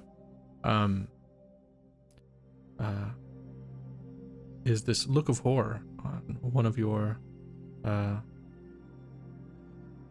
one of the members of the group, right? And they are essentially kind of like they're holding onto your armor, basically, right? You get that. But you press forward, delving further into the mine. What becomes very apparent, the further you get in, and the more kind of compact. Go ahead. Oh, sorry, that was 2 minutes ago. Sorry. Yeah, if I may interrupt you, Go ahead. if that's all right. Yeah. So, as it gets a little bit tighter, Esther would begin extending one of her arms against the ceiling or walls, Mhm. and every now and then I would begin to cast root reading in an attempt of sensing anything from any of the root systems that might reach into this mine, to see if and attempt essentially to try and seek if I detect anything running around down here. Oh, nice. So, 30-foot emanation. You gain general insights into the immediate vicinity by sending your sense through the root system of trees and bushes. If there are any unnoticed medium or large creatures, you learn of their presence and they're undetected to you. You can immediately attempt to seek. Okay, cool. So every now and then, right, you reach out, Mhm. kind of, trying to find a spot where you might be able to, get a sense of reading here. Root reading. Tree and bush. I think it will also tell me if anyone passed through there in the last hour. Oh, you can also learn if any such creatures pass through this area in the last area, although you only get the vaguest sense of direction from the spell. Okay, fair enough. So yeah, you leading the way, and as it kind of begins to get tighter, to the point where, you you can reach out around you and kind of touch the cave wall or the mine walls and such. And I'll say, yeah, occasionally, not easily accessible, but maybe there's a point here and there of some type of plant matter, right, that you're able to kind of gain a reading from. And if you'd also learn if any such creatures pass, so you unnoticed, medium, or large creatures. What you're for sure getting, you're not getting there's not anything unnoticed that you can see, like there's not any kind of reading that you're getting back that is telling you like, oh, right now, you know, within 30 feet, right, because it's 30-foot emanation, there is like a creature that you can't detect. But I guess you do learn that a medium-sized creature has been through here, and the vaguest sense of direction is continuing forward, right? Because there's only like 2 directions here anyways, so it's a bit easier to kind of tell what you're reading. So yeah, you're able to you know that what Obadiah saw is at least real enough to the sense that you are getting a reading through the roots. And I would confirm to the party that indeed something has been through here very recently. Yeah. So, pressing forward further into the mine, it unfortunately gets to a point where the mine is going to get too small for the beast that you are riding. So, do you dismiss the creature? At that point, I would step off it and order to wait for me by the entrance of the mine. Okay. Yeah, and so the rest of you kind of have to squeeze by it as it turns, but it will look to exit the mine as you are all now on foot. And as I said, the way in has become very much more confined, right? The walls are, you know, to either side of you. You can easily reach out and kind of touch the walls of the mines. The ceiling of the mine is, you know, getting lower and lower. This is all becoming more claustrophobic. Obadiah, you know that at a certain point, though, this is all going to kind of branch off greatly. This is just the main way through, right? So you press forward until that point, kind of making your way out of this more narrower entranceway. You do come to a large, it's almost like a large cavern within the mine. And this place is very much built up. There's steps, they're carved all in. Like, all of this looks very nice as far as the ability to make your way through. And the walls in this large cavern, not greatly enough to kind of to provide you with any light, but there is here and there small, like almost like there's glitter, you know, in the rock itself. And it doesn't provide like a lot of light, but it almost gives you like the starry effect, like the night sky above you and just full of stars here and there, each with their own kind of place around you. And you do branch off into a number of it's basically like strip mining, right? There's every few feet there's a new path that leads to, like, you know, in any direction you would like. So Oh, I hate it down here. What a horrible construction, like a labyrinth. I would like to start dropping little seeds behind me just to mark our route. okay, fair enough. Esther really isn't a fan of caves, especially not confusing ones. Yeah, absolutely. Well, where do we go? Oh, I lead the way. Cool. Okay. So Obadiah, now you take lead. What previously had been Esther, is now you. Esther, are you still doing the route reading on occasion? Yep. Okay. So you travel along, and yeah, I mean this is basically a labyrinth of many different paths. The same way the exterior of the city is kind of built upwards with its labyrinth of paths, you know, reaching up further the cliff and up the side of the cliffs. It's almost like, you know, while that is vertical, this is more horizontal, right? The same type of branching, many different paths, all different directions you go. And Obadiah, you know these mines well enough that none of this is confusing for you, although it probably is confusing for everybody else. But you lead the way, and Esther, as you've been doing your route reading,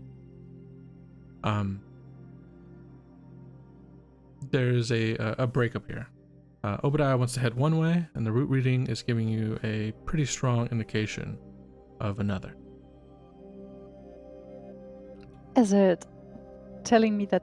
So I'm sensing something in the other direction, basically. Well, you're sensing that somebody's been through here. They're not within 30 feet, but they've been through here. All right, so yeah, I think I would let Obadiah know that, you know, some like I have an indication, perhaps the thing we were looking for. No, it went left, where you wish to go right. What do you think we should do about this dilemma? And she would like look around at everybody.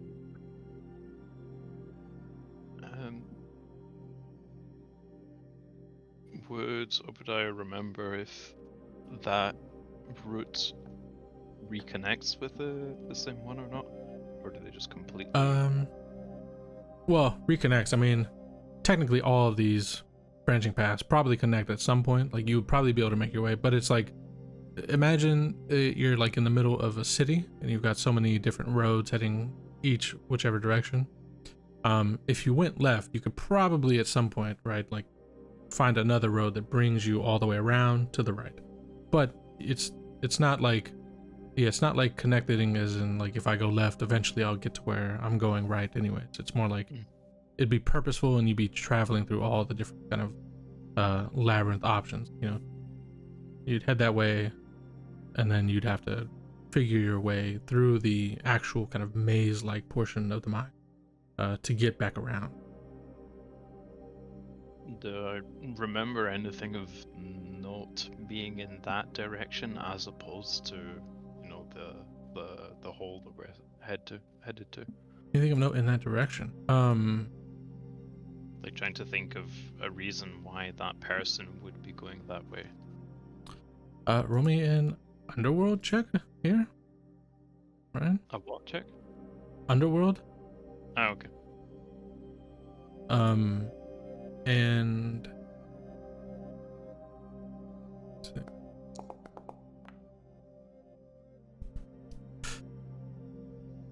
right. So, because this is a very specific roll, yeah, that's plenty. So, path to the left. As you stand here for a moment and kind of think about it, you do know that to the left does lead to an interesting portion of these mines. Down this way, there is a large stone door. Historically, you've known it to be connected to the High Prince of Krasny some time ago, but this is known as the entrance to the Shiramese crypt. Lies to the left. But nobody has gone down that way since. Yeah. So just to make sure I've understood, Esther is saying that this person went to the left, so down that direction. Exactly. Yeah, like Esther is saying that the person that you saw with your own eyes, Obadiah, down in the crypts or down in the mine that walked away, right? They're heading that way. They're heading to the left at the least. Okay. So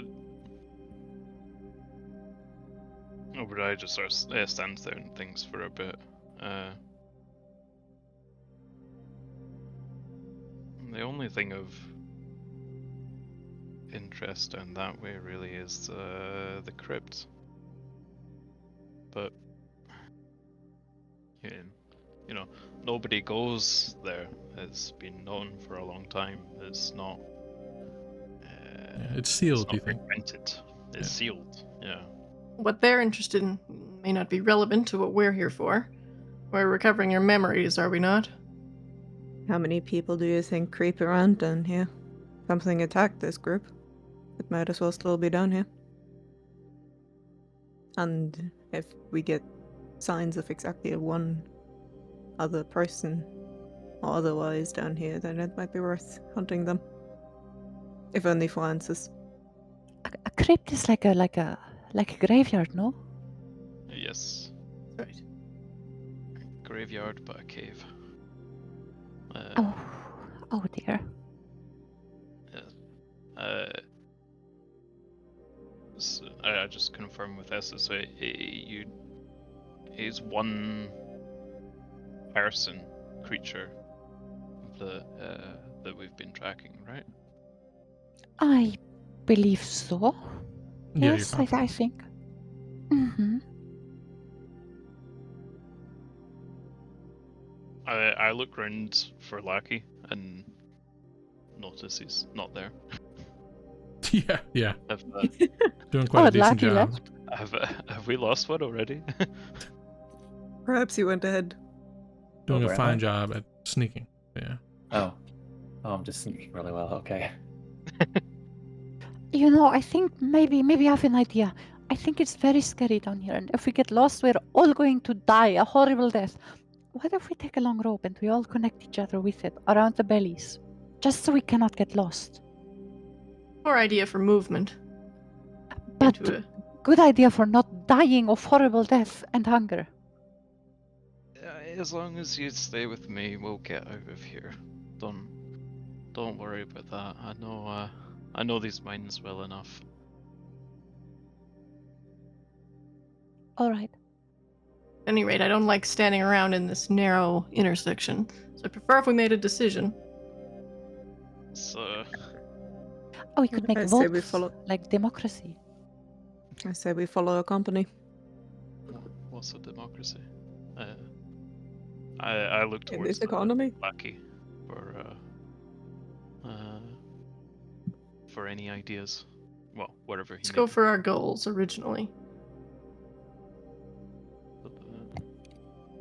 All right, so we got one vote for following the company, right? The person who was ahead of you, and one vote to head directly where you're supposed to be going, is the location that they broke through with Obadiah. So we're at 1 to 1. If anyone's trying to look for me, and like they do see me, they can see that I've started heading towards the direction where Esther said that person was going to kind of look and see down there. Okay. Like I'm not going like super far away, but like I've already started to head in that direction. I would say, to yeah, have a so look. meta, that is your vote though, right? Yes. Okay, Yeah. so we've got 2 for following. We've got 1 for continuing on the path that you should be getting to. Obadiah. Upon noticing Lackey head down there, sort of chase after him. Like, don't go too far. You'll definitely get lost down here if you don't stay with me. Even if the others might not have seen him go down. Okay, so I'll say, Esther, which direction do you prefer? Because Obadiah is the guide, so I think ultimately Obadiah will be the one to make the final decision. But where do you lean? So whatever bravery or braveness inspired Esther at first is completely gone. She's absolutely terrified of being in this cave, and she's just sticking close to Keel and Obadiah. Mm-hmm. But as far as a path forward, would it be left or right? Would it be following after the creature or the being that you've had a sense on this whole time? Or would it be just continuing as you had originally intended? I think I would follow Keel's advice. Okay, so we're at a perfect split here then. And so How do we get a perfect split with 5 people? Well, no. Up until Oh, yeah. Obadiah, you being the only person who really knows these mines the way you do, it is actually kind of it's good that it comes down to you to make the decision if you had left or right.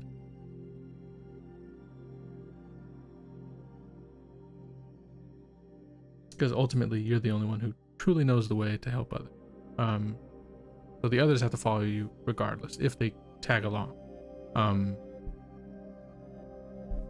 So follow after the person who was down here, or just head to the opening where you broke through and see what you can do. Okay. I'm heading to the opening.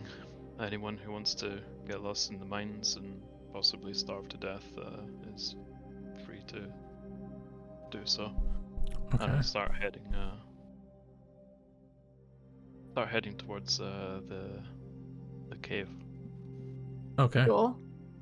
So back on path rather than chasing after whoever this person is. I mean, they could be anybody, just a random person, whatever. Yeah, I start dismissing in my head, like, okay, this is, strange, but ultimately the mine is not locked, and anybody who wants to come down here is, ultimately free to do so.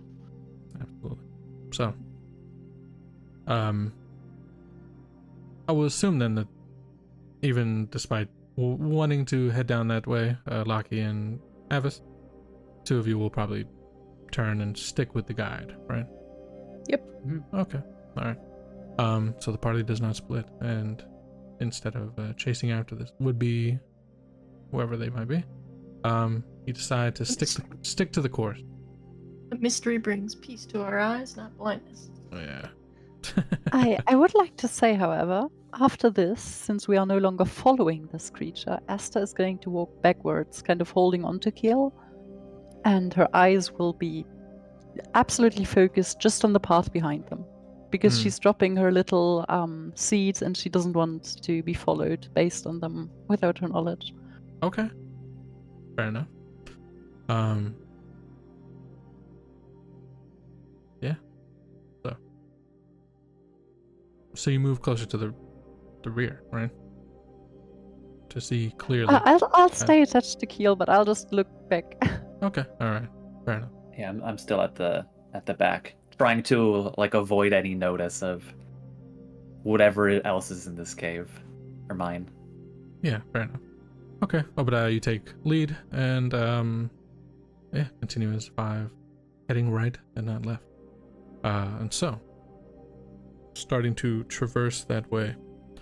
It doesn't take long until you realize that this area is roughly mined out, right? This is probably like a newer addition to the massive complex, the weave of various paths. This is probably a new one. Much of the wall is basically just where it's been kind of carved through, pickaxed, and whatever material remains. Down this way, though, there's much more of the brightstone, the natural kind of brightstone within the walls itself. And this does give off enough light to kind of shine this area up. It's the best description would be like, like glittering stars, but the entire wall and these massive kind of deposits of it that radiate with this warm, almost like a gray light. And to that point, it is physically warmer down the path. Like, you notice as you start to make your way down here, the area around you is warmer. Like, whatever emits from this material is itself warm. You've seen this plenty of times, Obadiah. This is not anything special to you, but to the rest of you, this is probably a bit kind of, I don't know, maybe you're taken aback. I don't know. It's your decision to decide how you are reacting to this. Start to make your way down, and as the five of you do so, you all hear what sounds like quite distant from you, like the sounds of somebody mining. I mean, to you, Obadiah, for sure it's the sound of somebody mining, right? The pick hitting against a stone. It has a very distinct kind of sharp sound, and it echoes through these mines anytime you're down here. Instead of like a chorus of many pickaxes going at it, you're hearing the faint kind of echo from a distance. Somebody is down in the mining, potentially looking to steal some bright stone, whatever it is. That must be just a smuggler then. Somebody looking to get some bright stone of their own to sell instead of giving it to the company. You said there wasn't going to be anyone down here at this time, and now there's at least 2 creatures in here. To be clear, that sound is coming from the opposite direction. so it's the direction you would have gone, probably. Yeah, echoing. Although, I mean, I guess you can't necessarily tell directly, but yeah. Yeah, I mean, there shouldn't be anyone down here. Yeah. But it seems like somebody is conducting a night operation. Are you sure it's the sound of the mining? Yes. So, Very certain. is, like, when you listen, is this like a professional miner, or is it like a first-timer miner? In the rhythm of the strikes, you know? That's a good point. Yeah. I try to give it a listen to work it out. Yeah, you give it a listen. Based on like the rhythm of the strikes, you'd be able to tell if this is like if this is just someone just hacking at the wall, or is this like a professional kind of worker in rhythm. I'd say it's pretty. That's a tough. I don't know. I don't even know if I want you to make a check for this. No. I think for you it's pretty unclear, right? It could be somebody mining quickly. Yeah. I can't really tell. It's definitely someone mining, but who? I don't know. It's none of our business, and the sooner we get this over with, the sooner we can get out of here. Let's just press on. So, we do so. Continuing further still. You know that you're getting quite close at this point, Obadiah. You've been leading the way for some time. We'll say probably at this point, probably about a good 30 minutes of trekking through the mine. And as you get further into this path that you're going, it actually gets rougher, right? There's tons of rock all over the ground. It's not like a flat surface. You're almost kind of spelunking in a sense, right? Like miners, we're at that point where it's like at the end of their dig, so you know they haven't like really prettied up the path. You know, they're just taking material from the walls itself. And so as you kind of get to that point, up ahead there is a huge portion where the stone of this cavern that was broken through is dropped away, and further still,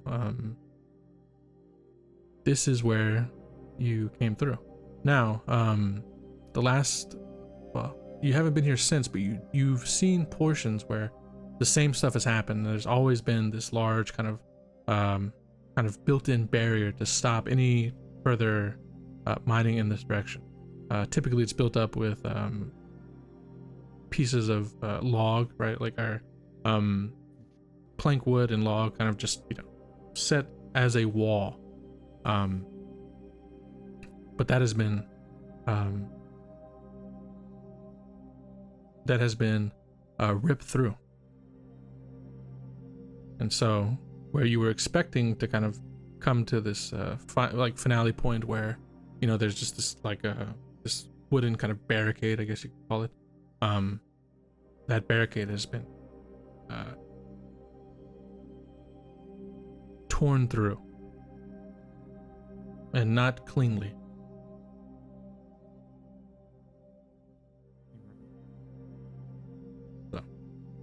Doesn't look good. Yeah, something you all see, I should say. Is that all you have to say? That's not good? What could it be? To be fair, it's the first time I'm seeing this this particular barrier. Last time I came here, it was freshly discovered, so it hadn't been cordoned off yet. But I haven't seen any. I haven't seen a barrier like this being torn like this before. I'd love to look around a little to establish whether the broken pieces of this barrier are they lying on our side, so to speak, or are they lying on the opposite side? So does it look like somebody or something breached it coming in our direction, or was it breached going deeper in? Yeah, yeah, for sure. Looking around, it definitely looks like something breached inward, like heading in. Mm-hmm. Yeah. So the wood, the bits of chunks, the splinters that are all kind of on the ground, all stand at the opposite end, right, further in to the cavern. Esther, you sensed the other person earlier. Do you sense somebody now? Allow me to see. And I would attempt to recast my my root reading, and I would actually try to actively seek for anything that's undetected around us right now. Okay. Roll me a perception check. Here you go. 23 total. Uh-huh. So, you root read. I might even get a +1, I guess, from the root. Yeah. You would get the +1. That'd be 24 total. Yeah, the root reading is going to be very nice for you here. You place your hand down, and I guess tell me how close to the cavern end, where it's been broken through. How close to you are that? How close to that are you? I should. So since I was investigating the fragments of it, I would be guessing I'm standing either directly in the opening of the barrier or no more than 10 feet towards back of it. Okay. So you've gone through a bit? I haven't gone through. I'm either directly in it or almost at it. Okay. So the way this opens up, the entrance through where it's been broken through is a bit, it's not tiny. It's enough for a large kind of creature to kind of squeeze their way through, but it's it's like a normal entranceway.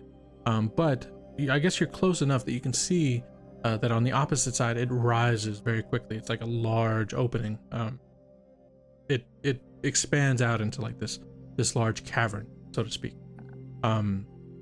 So you're close enough that with a 30-foot emanation,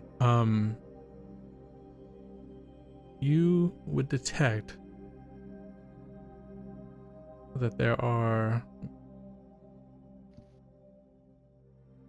4 undetected creatures, and as you look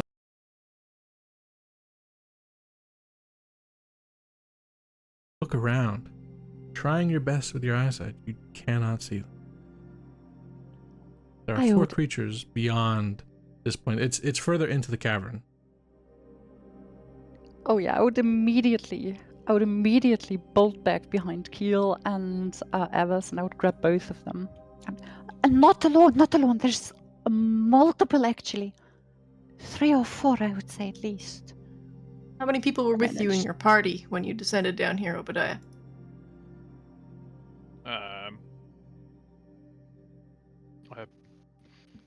Out of character. I don't know how many would yeah.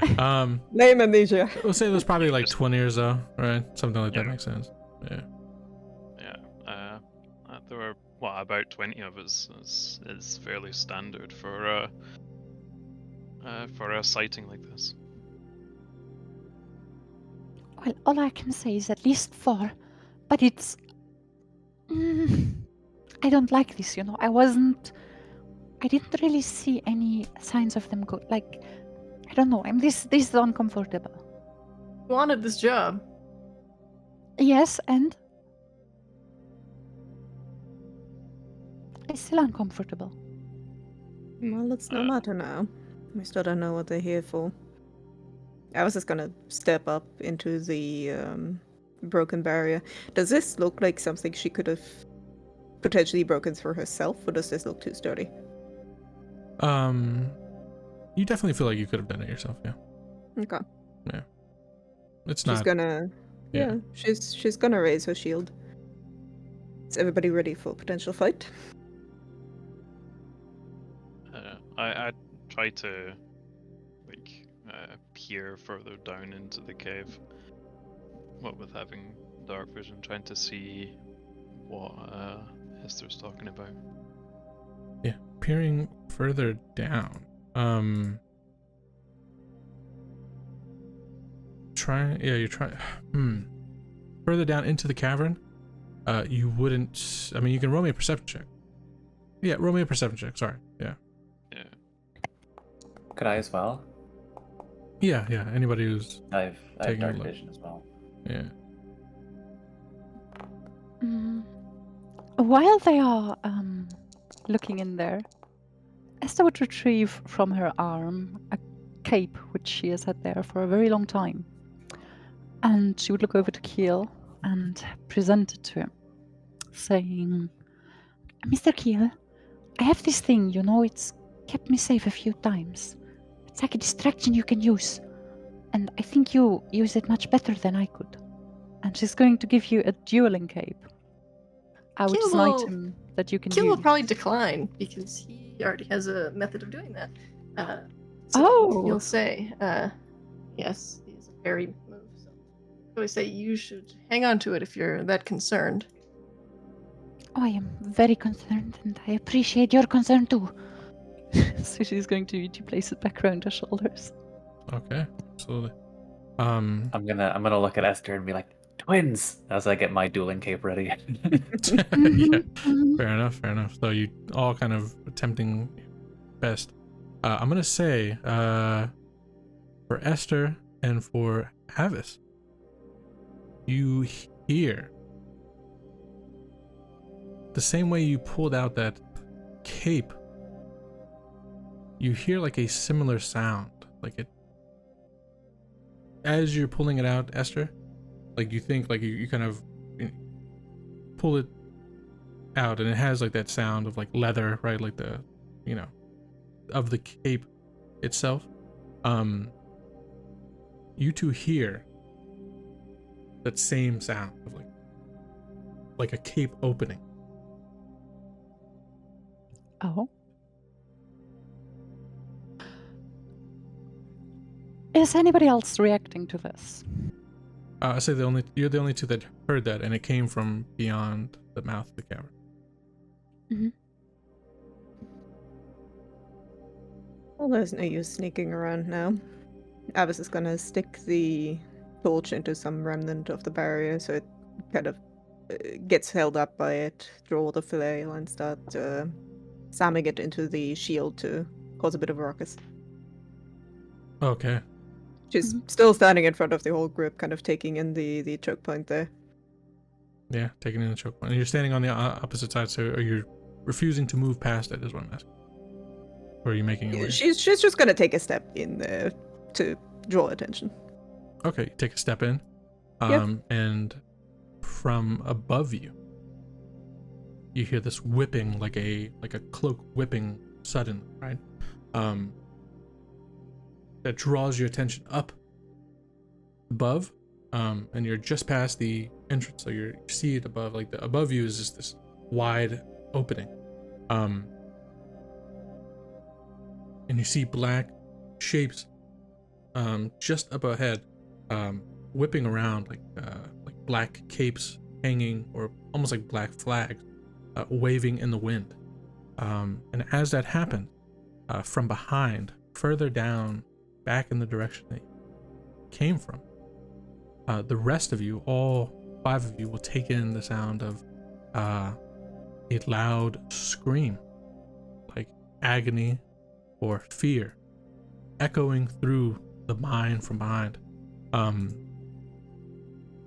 As that happens, creatures that are above your head let go of the wall and start to descend down upon you. And I think we're going to pause here, and we'll pick up rolling into initiative with our first combat of the campaign next session. Oh my gosh. I would just like to say that Esther is going to replicate the exact same scream of utter fear. Yeah. Out of fear, absolutely. Yeah, perfect. Good grief. So, make your way in. And these creatures, unfortunately so, I guess, descending upon Av initially. But we'll see how it plays out next time. Thank you all for playing. Hope you enjoyed. I'm going to go ahead and sign out on the stream and everything, but I'll be back in just 1 second. And either. 1 moment. So, thank you all. Hope you enjoyed. My fucking avatar disappeared because I jumped out of the Discord, which I didn't mean to. I meant to just mute myself, but whatever. In any case, yeah, I'll do that. There we go. In any case, thank you all. Hope you have a good one. TPK done already? No. But next it's the typical Trill cliffhanger into combat session, right? In any case, thank you all for watching. Hope you enjoyed. If you'd like to get involved in the community, where we'll be starting a large community game of basically like diplomacy or war game, however you want to figure it. If you'd like to get involved, the best place to be is in the Discord. We are on session 2 of these recent campaigns, so it's going to be a while before we're looking into the next round, but eventually a day will come, and the best place to be is if you want to get involved in the games or the community, is in the Discord, as that is where I reach out to first whenever I am going through for players. In any case, thank you all for hanging out. Hope you enjoyed. Hope you have a good day or a good evening, depending on where you are in the world. And we'll see you next time. Our next stream will be on Monday as we continue with session 3 of our Monday campaign, Bitter Grudges. So have a good one. See you all when we see you. And yeah, peace.